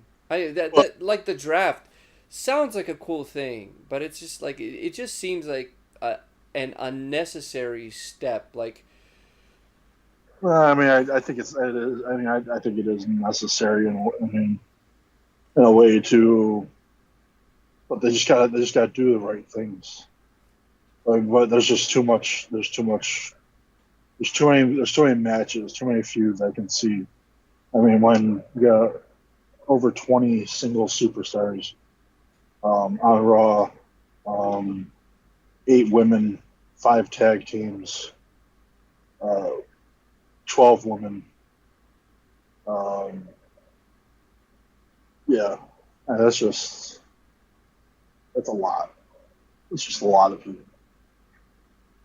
And that's where I really feel like, and I don't know why they can't or whatever, but have a Raw pay per view, have a SmackDown pay per view. Like, why are take from the old, when it was at its peak, take some of the ideas from then and just do it now. well, I Uh, mean, here's the thing. I don't want to. I can digress right now, but I'm like, why not yeah, just? we've gotten away from Cesaro, but I mean, he's all part of this. But yeah, we're just trying to figure out the underlying point as to why Right. Cesaro has been just. I mean, at this point, I would say abused, not even misused, but abused. And like to me, like so as far as the separate shows and separate pay per views, why not? Like WWE owns WCW and ECW and NXT. And out of all of those, like, why not? Like, as opposed to have Raw and SmackDown, which is, that's the pride. Like, I wonder how cool of an idea would be to revive WCW and be a completely separate show. And then once a year for WrestleMania, is you bring these stars fighting together. Otherwise, they have nothing to do with each other at all. And when the draft comes, like you don't even need to have a draft in that sense, really, if you think about it. But you could have WCW, or you can have people like stealing contracts and playing it that way. But really, that separation of the people, like you could create something like we always wanted to see, which is like Sting versus The Undertaker. You could create that, you know? Right. Uh, well, thank you, Tony T. He thought that was a good idea. Um, Right. but like a complete separation, because this is like the reason I said the draft doesn't make any sense or it's unnecessary is because, like on their whims, they're just gonna shift people around if they have to, if they need to. They're gonna make up rules. They're like, oh well, you can be on this show and you can be on that show, and it's like the draft doesn't just have nearly as much meaning. It's just like we're just gonna reshuffle the deck, but we're gonna play the same game and the same cards. And it's like, why not like really have a fucking draft and really have two separate companies that are vying for ratings? They're fighting. It's like they're fighting each other. Right. Like I would do that. I would totally do that. But once again, like we're just trying to figure out why is it neurotic. Like I personally think WWE can be neurotic, and there's some really really kind of interesting ideas. Not that they're gonna just make all good ideas and they're just gonna make all right decisions, because there's just as many bad decisions in the WWE or in wrestling history as there were good decisions. Okay? One thing that I know WWE is not afraid of, or at least it didn't used to be afraid of, is taking a swing. And they Mhm. made some horrific mistakes, and that's okay. and that's okay. But what's happening now is like they're almost afraid to make a mistake. They're almost afraid to take a wrong step, and they end up taking not wrong steps, but like shitty steps. I don't know how else to put it. Like they're afraid of. Um, it seems like there's a lot of scrutiny, which you've said, because of social media, Mhm. and but there's also like this combination of a lot of control. I think that's why characters change from NXT to the main roster. I feel like on NXT, Triple H at least seems to allow them. Oh, am I on the list? Big D's put me on the list. Oh shit! But they have like when I watched Keith Lee, I watched the promo of how he became a wrestler. Mhm. And it was a tragic story. It was also an uplifting story. And I immediately, I was like, I like this guy. I'm going to cheer for him. I'm going to actually watch him. I like this guy. They built that face. He was a face. Right. And you cheered for him. This wasn't because of his athletic ability. That's just like moniker bullshit. It's not because, oh, he can jump around. And like, sure, that's great. That's an added bonus. Great. But it was about his story, his literal story, that drew me into that character. And I cheer for him because he's an underdog. We always cheer for the underdog, mostly. Psychologically, we cheer for the underdog. True. Like I True. can't tell you how many times I watch the Super Bowl and I'm rooting for one team because Raiders haven't been in the Super Bowl since I fucking know whatever. Since I could get it hard, Raiders haven't been in the Super Bowl since then. Okay, got it. Let's keep moving. But on the Super Bowl, I would pick a team and they would start winning, and I would just switch to the other team because they're losing, and I'm hoping that they would win. So you can imagine like the excitement, even if you dislike the Patriots. But the Patriots in the Falcons Super Bowl, you remember that shit when the Patriots were down like 28 at the half, Right. and Right. nobody has ever come back from 28 points. And now, boom, Patriots come back and win.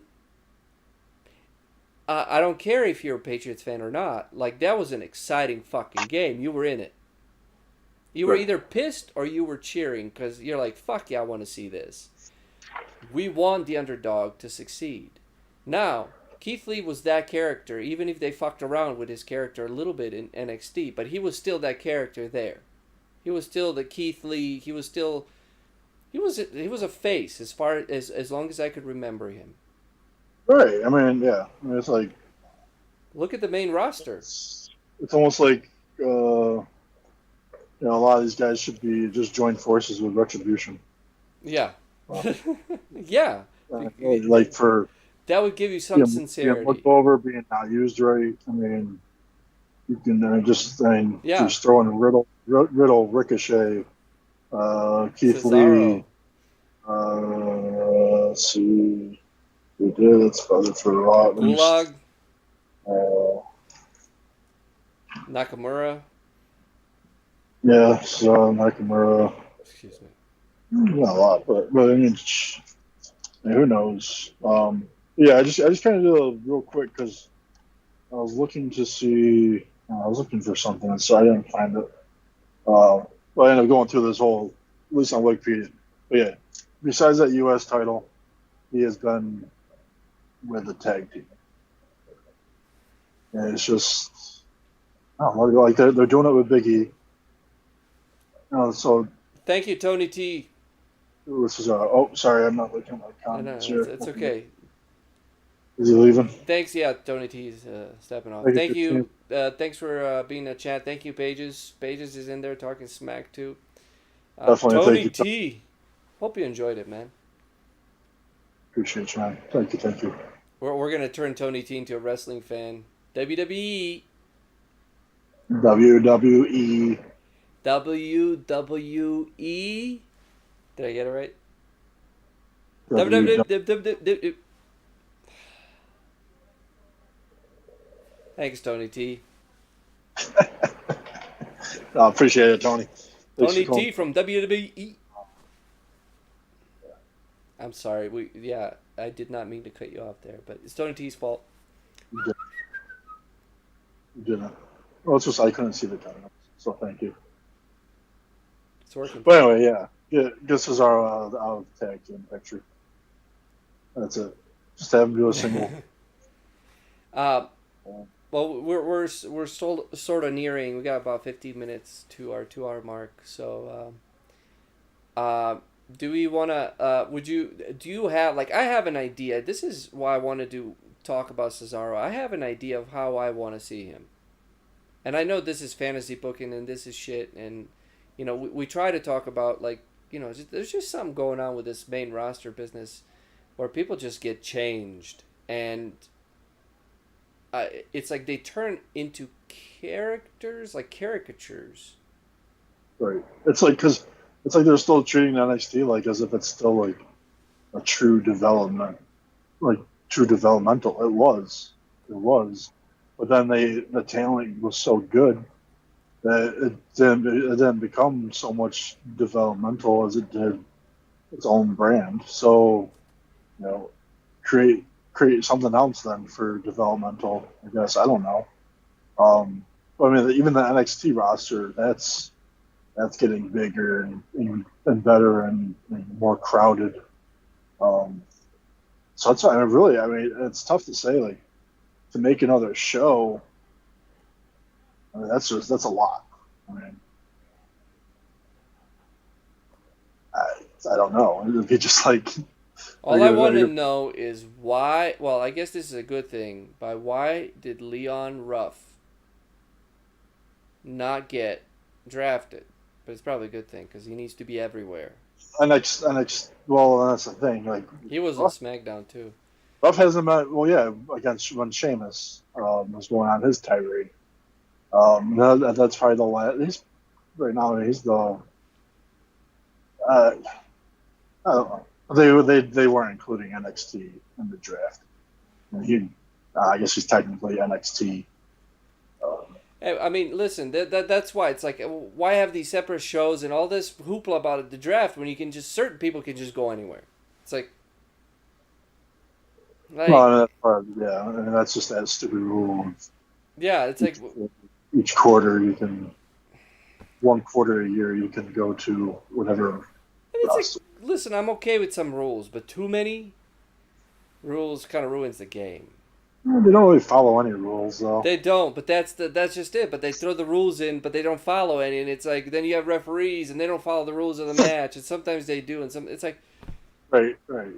Every match there'd be a count out if they were following the rules. that's right, yeah. They're, And every they're match, out there. almost every match will be some sort of disqualification. True. True. Oh. Well, yeah. So, So go ahead. So you're where you would like to uh, Cesaro. like like a lot of people, I think I would like to fantasy book. I like the fantasy book people, and this may be down that road, but this is how I would rebrand Cesaro. I would first of all like just like with um, what I was talking with Drew McIntyre. I just want to sit with him. Like if I were helping him develop a character, I would like to sit with him or hang out with him for a couple of weeks. Not all the time, but just hang out with him. Like maybe get him drunk a few times. Like get him to open up things just to see. Like I want to see underneath because you would put a front, but like let's give you that social lubricant. See who we are underneath, because you also want to see that evil side of the person. And it's like the closer you can get, as far as I'm concerned, on characters, and this is what I'm interested in, like personally, is character development, especially for wrestlers. That's kind of like what I really like, and I could be completely wrong and off here, but I want to see what his dark side is too. But I see his baby, like he looks like a fucking baby. He's got the bib. He looks like a baby. Okay. Mm-hmm.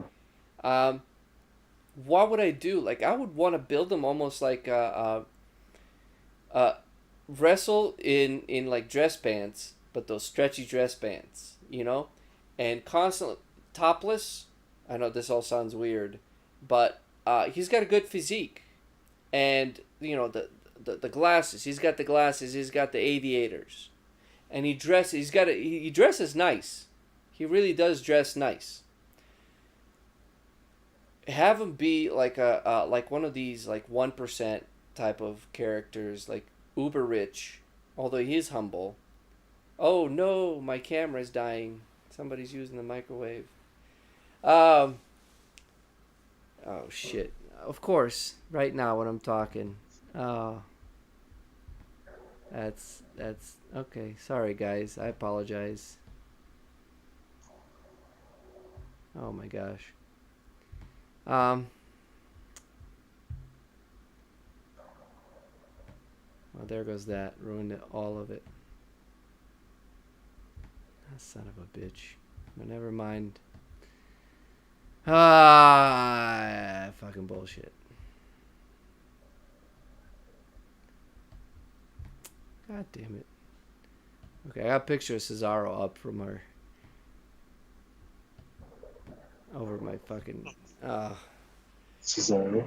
So you're right next to Cesaro. I'm just gonna cut that out, and it ruined it all. I apologize. This is fucking bullshit. Um,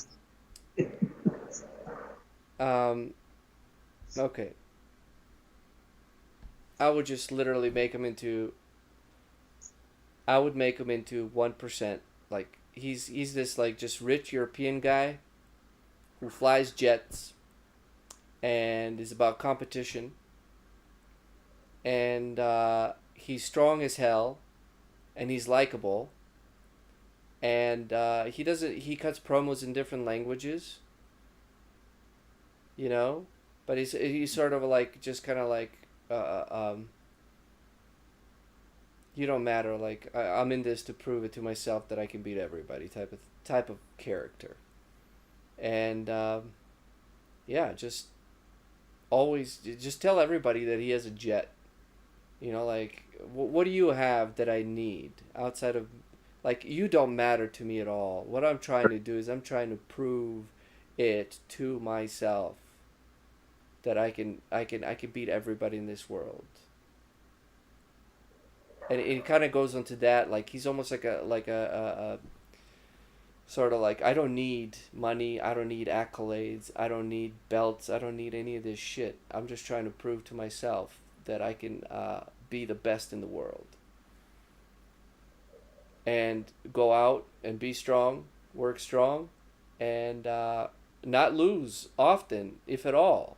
You know, Right. like that's what the Right. jobbers are so important. And then when he does lose, it means something. And then like he would lose a match to somebody, and that would really turn him inside out. That would really flip him inside out. Like he would go through a crisis because he Mm-hmm. hasn't lost. He hasn't been in this place in a long time. And then maybe he'll like, okay, all of a sudden his suit is like discombobulated. You know, his jet is or his house, it's looking messy, or he's going somewhere and getting drunk, and getting into fights, and then he gets beat up by somebody or a group, and it just kind of like goes on a bender, and then finally he comes back. He's like an underdog of sorts, and he defeats whoever defeated him, and then he's kind of regaining that and just kind of play off of that. Does that make sense?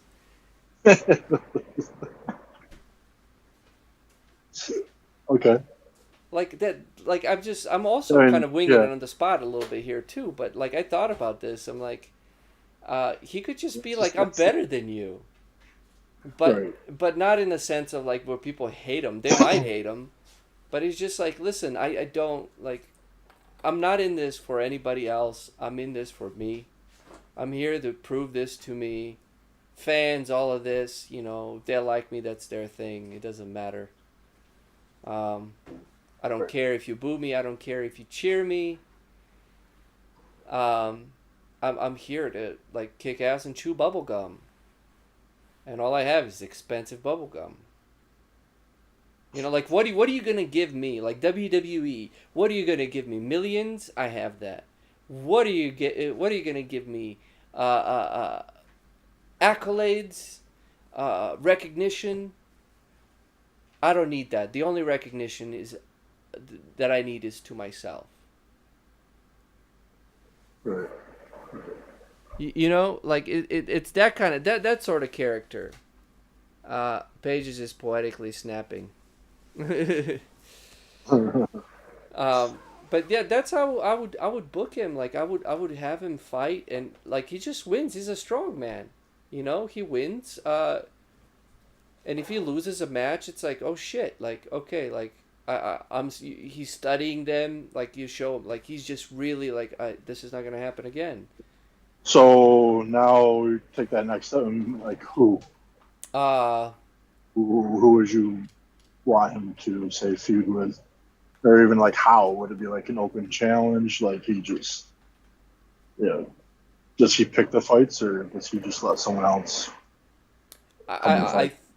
I, I think he goes again. He like I would just have him. Okay, boom. He's on a jet. It's his jet. Like he's a trendsetter. Like he would fight in NXT UK.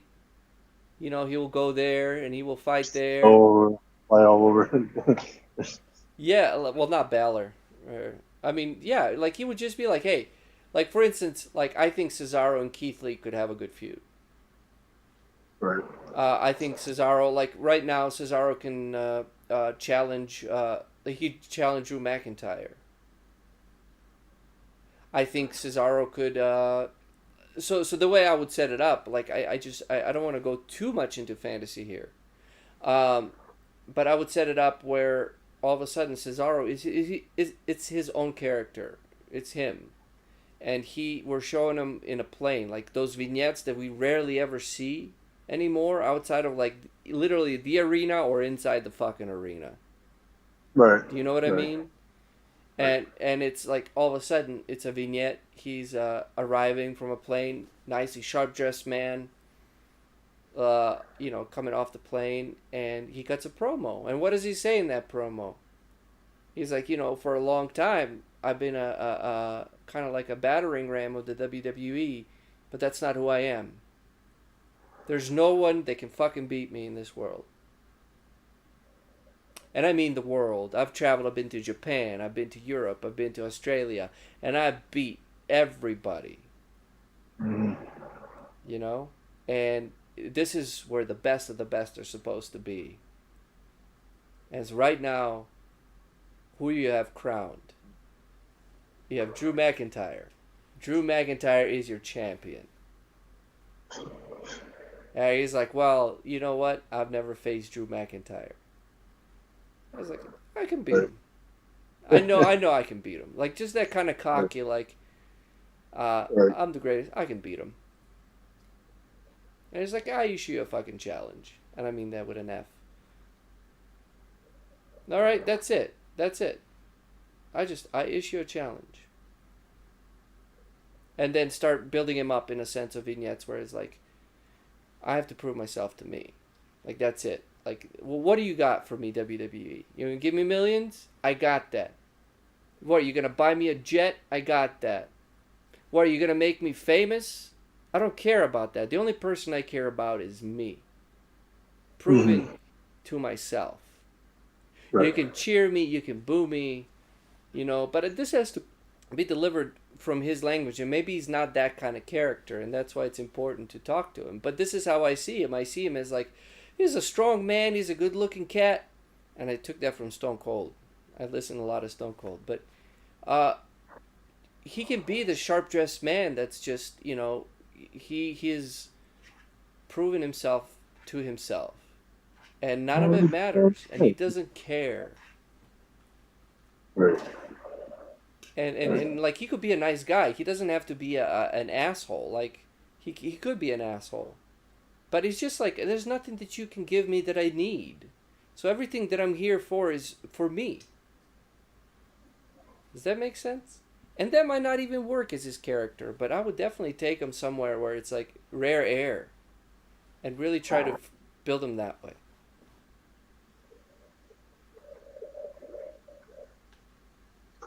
No, that makes sense. I don't know if that's, yeah. I mean that could be a horrific idea for his character. I don't know, but that's what Right. like I'm seeing him like just really being kind of like, Well, right now he's just blah. yeah. Yeah. Yeah, I mean, I don't see him partying or anything. I see him like working out, like having a purpose. Like he's here to prove to himself, nobody else, that he can Right. defeat this. And then he's like, then Yeah.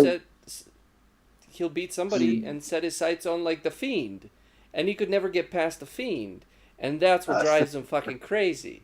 That's what drives him, like that's what makes him lose his mind. Right. Yeah, I don't know. I just, I mean, I'm excited for what they're going to be doing with the Street Profit. I don't even really remember, because I was on Raw. That's why. I don't really watch Raw. I watch SmackDown. So maybe now that they're on SmackDown and they have the matches, I'll actually watch the matches. Um, so I'm excited for that. But then again, eventually, if they're not got the titles, then have them have some sort of fallout. Um, and again, like I would love to see right now, especially with what's going on, that IC title is vacant. You know, nobody right now is going after Sami Zayn. Um, Hardy's gone, Styles is gone, um, so there goes anything for that IC title. You know, throw in have him and Shinsuke, like have them implode and have them two or all three.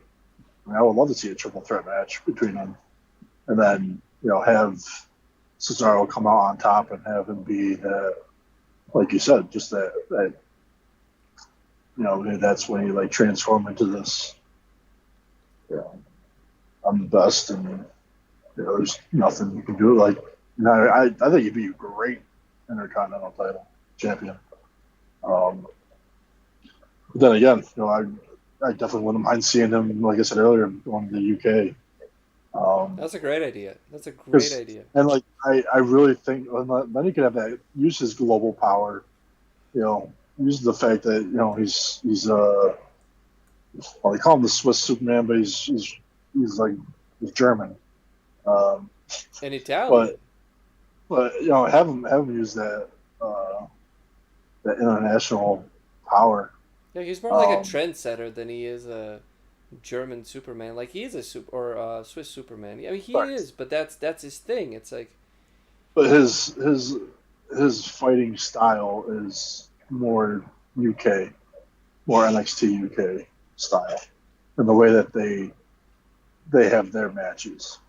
It's very you know stiff, and there's a lot of punches and just strong like wrestling. Um, you can get your finesses and your submissions. And, to be honest, I think that'd be the perfect spot for Cesaro, and that's a way to really raise up an entire show like NXT UK and should really lift up all that entire talent. Cesaro could do that. yeah, but yeah, it's He's like, but he's that strong to but literally lift up every talent and not doing it in a losing manner. You know, so yeah, I mean that's to have like a top level star. You almost I don't know, like you lose rarely, really. Like you don't lose a ton, right, and when right. every loss of yours really matters. So that's why you don't lose a lot, because when you do, it's a big deal. Mm-hmm. Which is why we go back to the enhancement talent. And for all those that are still hanging around with us, um, I think one of my points, and I think one of our points really is that we need more enhancement talent that elevates these superstars into difficult to beat, and not they lose one week, they win one week, and it's like there's none of them have any value in that sense. None of them have any credibility because they constantly lose. So it's like, why does it matter? Like, if you have like, what game would you rather watch? Would you rather watch, um, let's just say Patriots at their this is a bad question because I know you're gonna say Dallas no matter what, but let's just say um, Dallas and Giants at their best, or would you watch some of two bottom teams, two teams that just suck? Browns and the Jaguars. Yeah, there you go, Browns and the Jaguars. Who would you watch? Like Oh, yeah, like they're not gonna televise Browns Jaguars. They're gonna televise Patriots or Dallas Giants. But that's right, because these teams are good. They're not losing all the time. right. Well, that's like today. Like I had the option of the Washington football team against the Giants or the Broncos versus Patriots, and I chose Broncos versus Patriots. Yeah. And then, but all I saw was field goals all day. And I'm like, oh, I don't want this game boring. Um, but either way, I mean, just uh, overall though, as an idea, it's like right, when Goldberg loses, and I know Goldberg's not the greatest example because he rarely oh, ever lost. Goldberg. But it is a big deal. Like somebody beats Goldberg, yeah. Those hearts coming out of the eyes. Oh, Not, I thought you were yeah, just like you're milking some bulls. it could be a lot of things. He's like shit. He said Goldberg. Oh Um, yeah, but Stone Cold rarely lost. Stone Cold lost, but he rarely lost. The Rock could lose more because, especially, The Rock lost a lot more when he was a heel. Okay, when he was a face, he didn't lose much. right. And but those stars were always elevated. Okay, you can't have that many top stars because you can't have a whole roster that loses or wins. Um, Exactly, exactly. but It's what just a sticks? bunch of. Yeah, It's just everybody's. It's like as if someone would think like this is Big Dan's company. yeah, Everybody wins. Like that's that's right. just how like that's what this is like. And no, it's like it's just. Lose and win and lose and win, And I, man. I and I think I mentioned that right from the get go. Um, between me and you, of just there's too much there's too much talent. There's too much like they don't have the um, so I mean so make I mean just can they do another show? I mean how I don't know how they would do it, but um, yeah, I don't know. I mean maybe that's like where perhaps this whole like retribution kind of thing could go. Uh, is having like these people and they just well forget you guys. We're gonna make our own matches. I don't know. It's just I know, dude. Like Retribution is gonna fade like a. well no, I mean it's just but they need somewhere to go. There's just too many storylines and there's not enough. I mean even for the 3 hours, that's a lot of people for 3 hours. Um, and especially if you want quality matches. Or they go on quantity over quality, and trying to do quantity and quality at the same time. I'm still digging deep into this that wrestling is the least amount about wrestling. Right. Professional wrestling is the least amount about actual match itself. Like, um, the match That's itself has certain why ways you'll it needs see to go. like Dave Meltzer. That's why you'll see it. Like if you look on his list, and like I don't really have an opinion about him. He's never really done me wrong or anything, and whatever. I don't know Um, much about him. all I I disagree probably with some shit. I probably say like 90% of his matches they're not in WWE or they're New Japan most of the time or you know yeah that's really what it is. It's mostly Japanese wrestling. It's like the dominant of But this fight. Japanese is a different style too. Like Japanese is concentrated more on wrestling, and that culture understands wrestling more from a competitive point of view. Oh, look at Shinsuke came from there. Yes. Cesaro, uh, AJ Styles. Um, you got Kenny Omega, who I don't think he would ever want to come to WWE. Although, like everyone always says that, but they do. They want to because this is where you get, that fame, that money, whatever. I'm sure, but in a sense, like they don't want to come here anymore because there's too many people that fail. Well, yeah, Um, Kenny Omega. Like Kenny Omega. First of all, I'm not too high on Kenny Omega, but I don't want to digress too far. right. I think the whole thing with Dave Meltzer or Meltzer. Meltzer. Yep. Uh, Yep. I don't like grading matches. It just kind of like is beside the point to me, personally.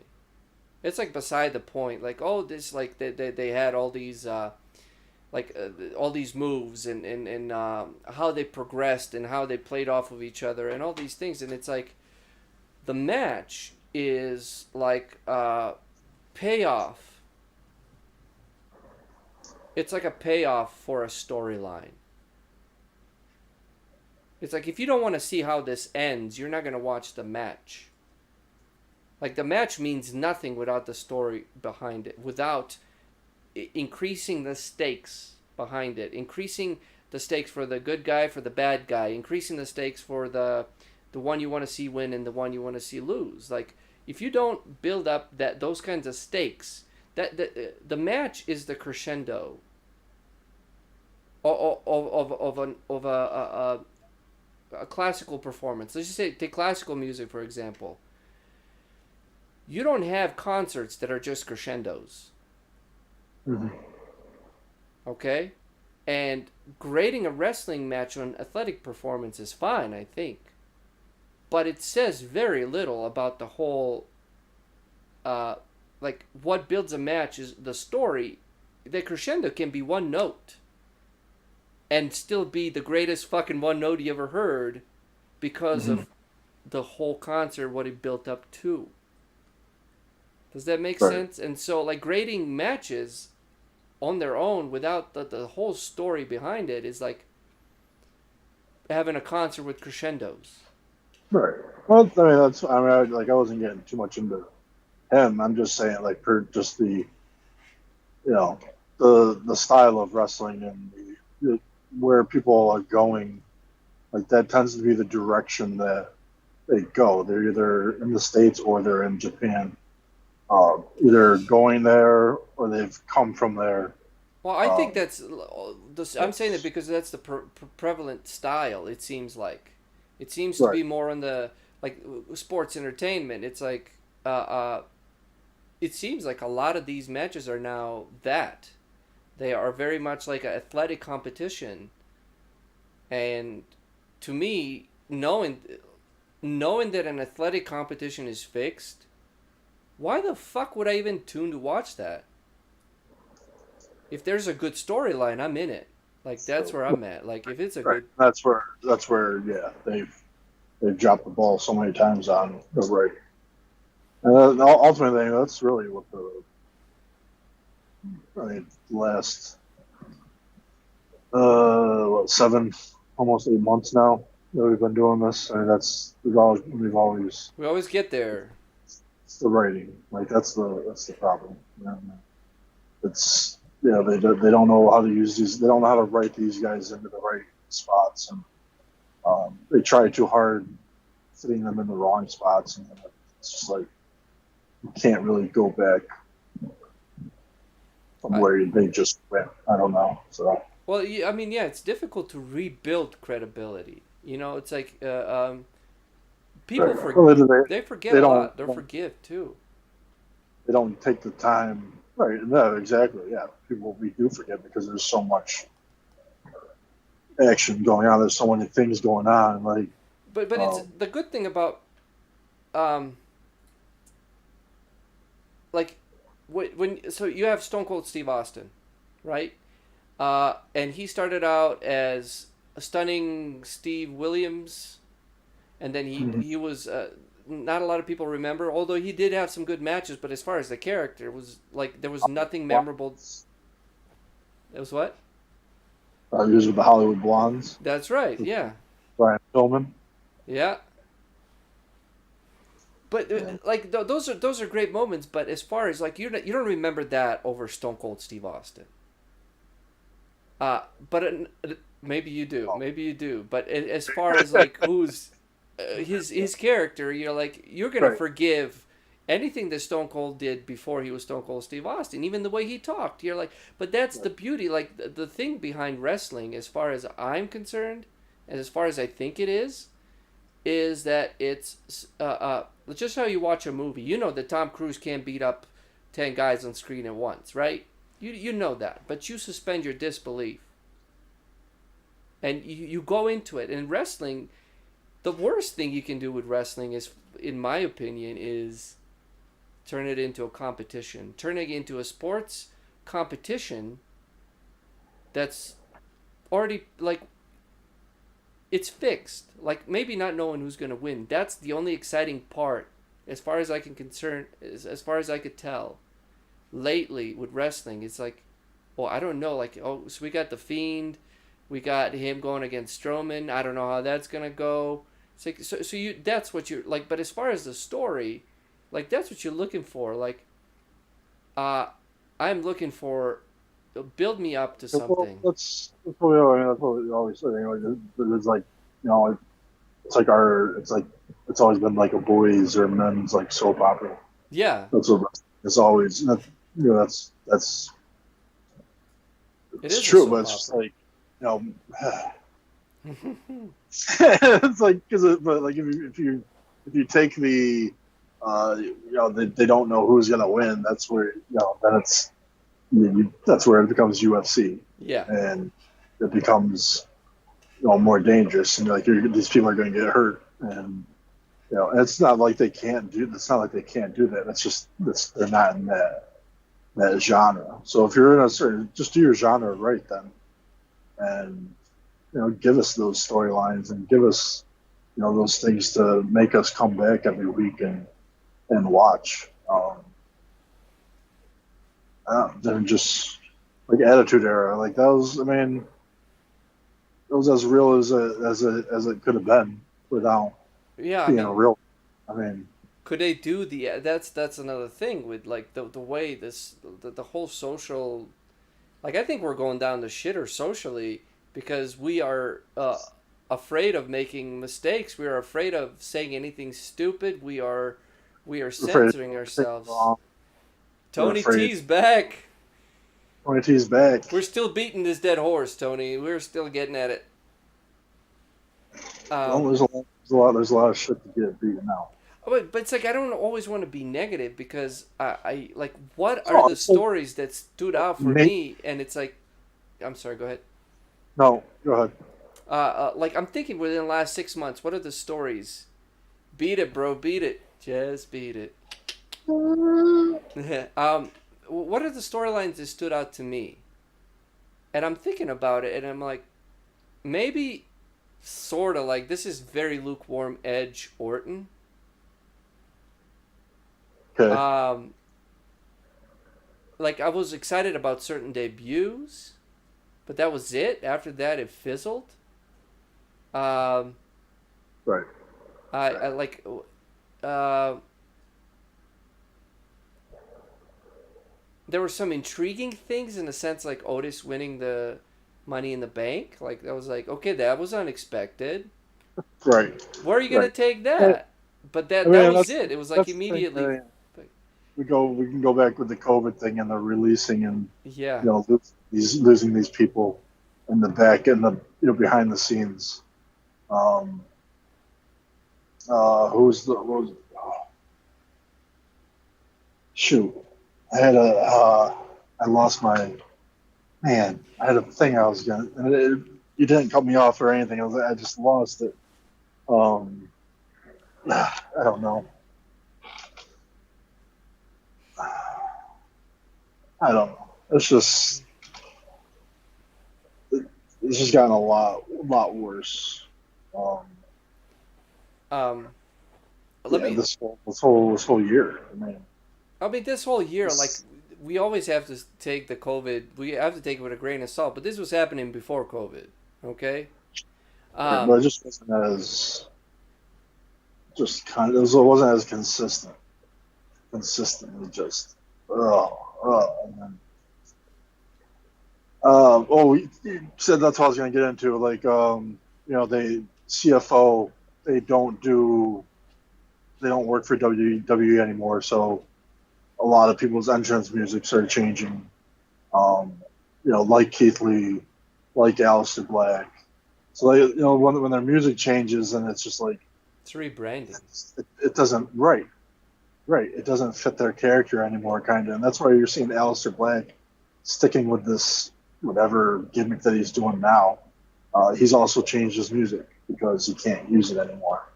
So it's like they're almost handcuffed in a sense to force these changes that they might not necessarily want to make, but then again, it's like they've ruined so many things, and a lot of it's I'm sure copyright issues and Yeah, but that's just music. Well, yeah, but you can go even with the club, AJ Styles and Bullet Club, which consisted of tons of people. Adam Cole, AJ Styles, Finn Balor, but they can't use they don't have the rights. They don't have the rights, so it's like they have to change, and that's why they can't be what they were before they came to the WWE. And but it's like they don't change them that much in NXT. But when they go from NXT to the main roster, then it's just like, whoa, well, now we gotta change everything about you. NXT is like a fade between two clips. Yeah. Yeah. But that's the thing. Like, look at Keith Lee in NXT. Like, right. You built up a good character. He was a good face. He was also an underdog. Yep. Why change him? It's your own fucking brand. Why are you changing him from one brand to the other? Like, that's like what it is. Like, do you want to own him more? Because I feel like that's what, in a sense, boils down to. It's because you see all these wrestlers like Cody Rhodes cannot wrestle under Cody Rhodes because WWE owns Cody Rhodes. Fuck you. Right. How's that? Right. Fuck you. Yeah. Like that. Yeah. That's like, and you could see those. Sorry, that really pissed me off when I heard it. I'm like, why wouldn't? Like, I'm not a big fan of Cody Rhodes. But wait a minute, like, you just own everybody. You want to own all of these, so when they compete against you, they can't. Right. That's not right. That's not fucking right. And WWE has been doing that, and on top of it, they were talking about the whole roster, like they were all subcontractors, so they didn't have any health insurance. And it's like, I'm asking you to risk your life almost a whole 320, 340 days a year. If you get hurt, you're out. Like, we're not going to give a fuck. Like, I mean, of course, it's not that black and white, but it's a very much a company, and I feel like WWE has probably grown way too big. That's another whole thing too. Yeah. And it's like, just they need a full remodel from top to bottom. Yeah, and I mean, COVID. Maybe they're we're just off the rails. But yeah, we are. It's difficult to like talk about Cesaro without like what the fuck is wrong? Like, everybody, the crowd, they're making their own Cesaro section. People are constantly talking about Cesaro. Even Dave Meltzer has said that most underrated superstar for like 4 years in a row or something ridiculous like that. At least that was on Wikipedia, and I agree with him. I mean, I may disagree with his grading of matches, but I agree with that. And it's like, this guy he's supported by fans. Like, what the fuck is WWE seeing that we're not? Right. It is strange. It is just strange. I almost think like if we continue this segment and it's with current roster. Yeah, we're gonna have the same story. We're gonna talk the same. Yeah, I think the only thing that was different with the Fiend and Bray Wyatt is because of how much control that's it. Wyatt creatively. But look at Uh, what they have. Look at what they have with the Fiend, and I'm scared that they're gonna fuck the Fiend over too. I just watched the morale of the person delivering lines, and like when their morale starts going lower. that's where I think moving and just for specifically talking about the Fiend, that Raw is the place for that to happen because Wyatt, you're going to see Wyatt talking more. You're going to see the morale of Ray Wyatt go up because you're going to see him more. You're going to hear his voice more. The Fiend, you don't want no voice. You don't want to hear him say anything except for the little clips. That's not, that's it. Now that he's on Raw, he's gonna have the opportunity to. I'm already excited. By the way, well, this Monday it's already guaranteed. There's a new Firefly Funhouse. So, Hey man, um, the Fiend is a treat. Bray Wyatt is the course. The Fiend is the treat. right, right. Um, You don't want to so have it's, too much sugar because you're gonna get diabetes. But but also these guys are having the creativity in NXT because that's what they're doing. They're developing themselves. Not, other people aren't developing them. They're creating their character, and they get it. And they just, you're going to see guys like Dexter Loomis or, Cameron Grimes or Damian Priest. Um, these guys, Velveteen Dream. These guys that have Velveteen Dream, cool character. Damian created, Priest, I'm still trying to figure out what the fuck he is. right, but compared to what he was, Yeah, he's still developing himself, and that's why he's still there. But they're going to develop the to perfect status I to the think it's point develop. where they can carry a title. They can be a champion. Yeah. And then they rub off and they pass the champion on, and then they continue up. But then once they continue up, it's just like they rubbed off way too much, and now it's like it just seems like WWE's like, oh, you're dirty, we gotta wash you, and they just wipe everything away. Um, Yeah, it's like almost like you need to be they, known.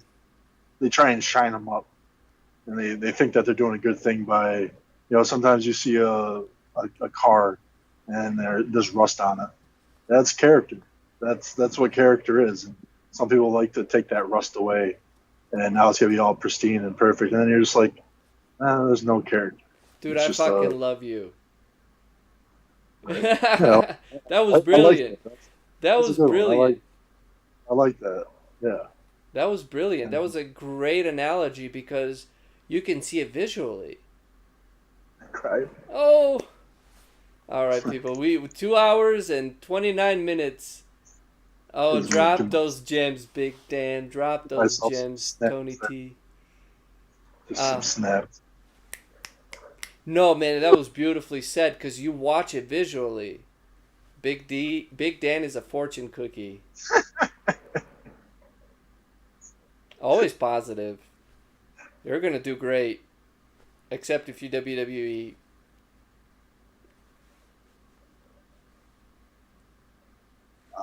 We're all Now right. I do endorse that message. Oh yeah, fuck yeah. Um, Big D, a fortune cookie. Um, always wise. There we go.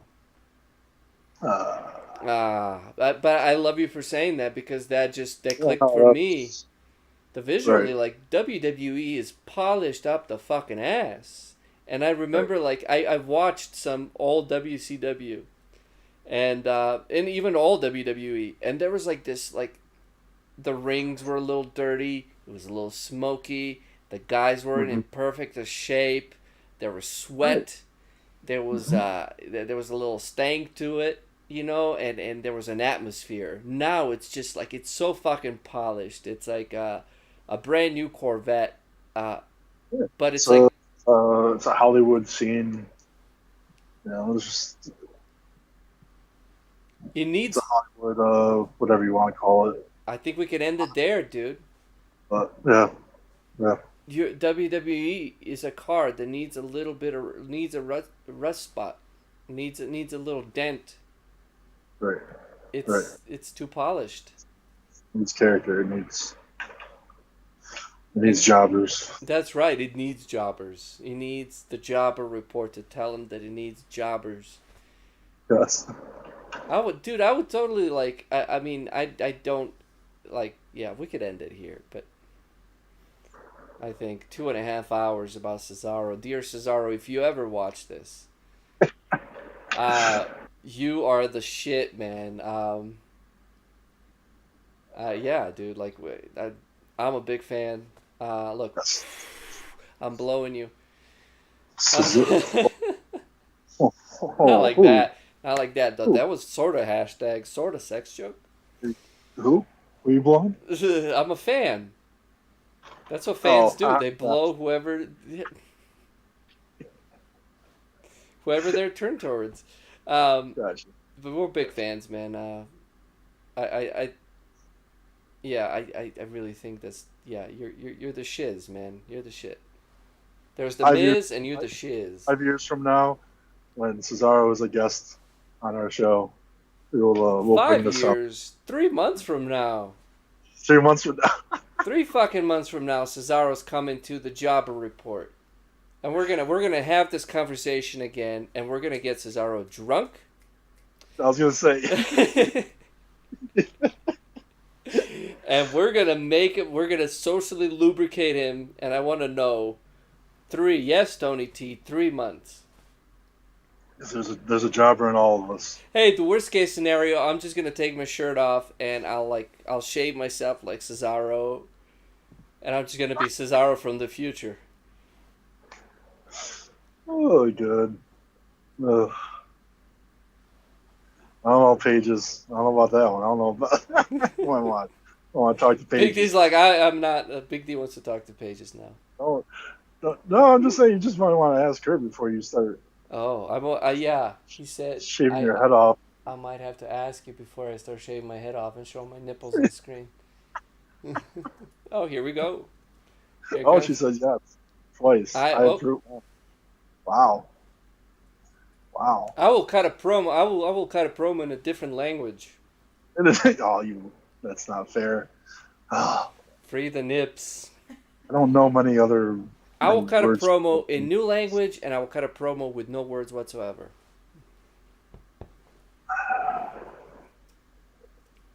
Okay, shaved, completely shaven. Okay. I mean, I'm not doing that. No, I would like to get real Cesaro. Real Cesaro, please stand up. I would love to talk to Cesaro. Like my interview. It would definitely be along these lines. It's like, listen, dog. Like, Listen, where'd they hurt you? and then, just like me, he'll laugh. Tony T's gonna shave his head too. We're already gonna have a shave my head. Um, Jeez, did I start a trend or something here? Like, you must man, have. You must have. All man, right. All June, right. July. Shit. I'm like, it takes me half a year just for the trend to get going. Just like anyway. Big D. Well, you start the trends. You built this up, Big D. You build it all up, and then you have to wait for the payoff. But that's it. When the payoff comes, That's it true. it is like an ecstasy. That's true in a lot of senses these days. Holy man. There you go. Patience. Gotta be patient. Doctor D, in the house. Doctor Big D needs patience. Dr. Big D. How you doing? I do need patience. I need clients. Yeah. Uh, yeah. Cesaro, you the shiz, man, and like take it from another European. You're the shiz. Just for you. Oh wow. That means a lot. That means a lot twice. I Twice. don't like this, Cesaro, but just for you. I would even You just just be do like, it, you do it way too big. It's I don't. just like a machine gun. No, dude. See, I got it. I got the cool one. Dun dun dun dun dun, baby. Dun dun dun. That's like punching. Boom. Yes, Tony. See, that's good, right? Beautiful. Beautiful.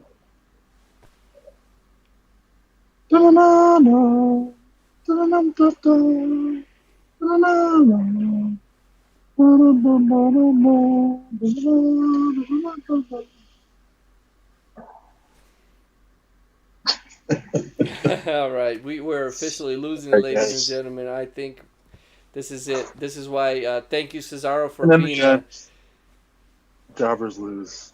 We And lose. We lose. yeah, We try, people. We try. We talk. we'll come back. We'll be back 2 hours again. and 40 minutes on Cesaro. Wow. Wow. Hey, it was good. It was, we didn't really go too crazy, uh, off the rails too much, but Uh, whatever. Whatever. This is what we do. And, but definitely, thank you, Cesaro. We do appreciate what you've done. Again, for those who are new, please hit that subscribe button, turn on your notifications. Tony T, thank you so much. Pages, Pathways, thank you. Shout out to everybody that's been here. Again, hit that subscribe button, turn on your notifications, make sure they're on. Follow us on Twitter at JawberReport. We will be live on, again, I don't think I forgot to put the info up last week, but on the app Vigo Live, we will be on Vigo Live every Tuesday evening, 4 p.m. Pacific, or no, that's 7 p.m. Pacific. That's right. Wait a But we will minute. be there. When are we starting Eastern? What's the Eastern time? It's 10 p.m. Eastern. Holy shit! 10 p.m. Eastern on Tuesday. Okay, that Yep. is 8 p.m. Mountain. Okay. Yes. Yep. Wow. We'll be on there, and we'll be back on Thursday, back on YouTube for our Naughty and Nice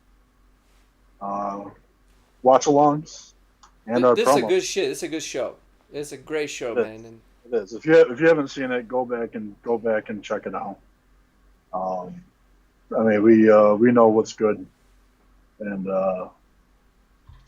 So if we're telling you to go back and watch our stuff, then go back and watch our stuff. You will be entertained.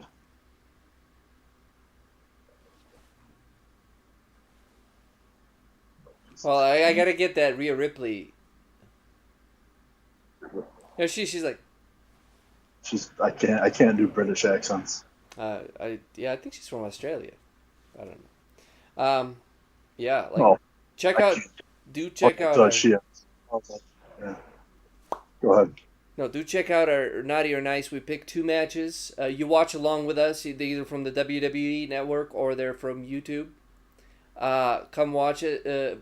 It's a watch along. We pick this, so this is like our little pay per view show. We pick two matches, and we'll bring. We don't know if it's a nice match, meaning good match, great match, or if it's a naughty match, means like some shit happened, some either like a gruesome injury or just a shitty time or just interesting or crazy matches.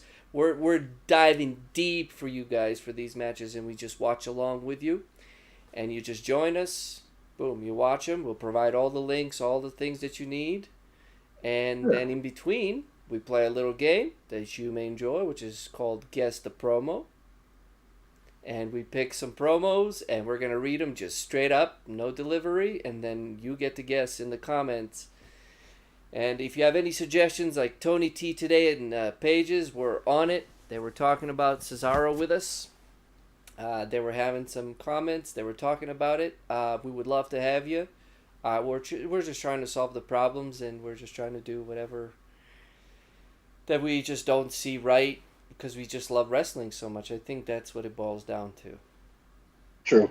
And I'm Mark. I'm the biggest Mark loser, whatever you want to call me. That's fine. I don't give a shit.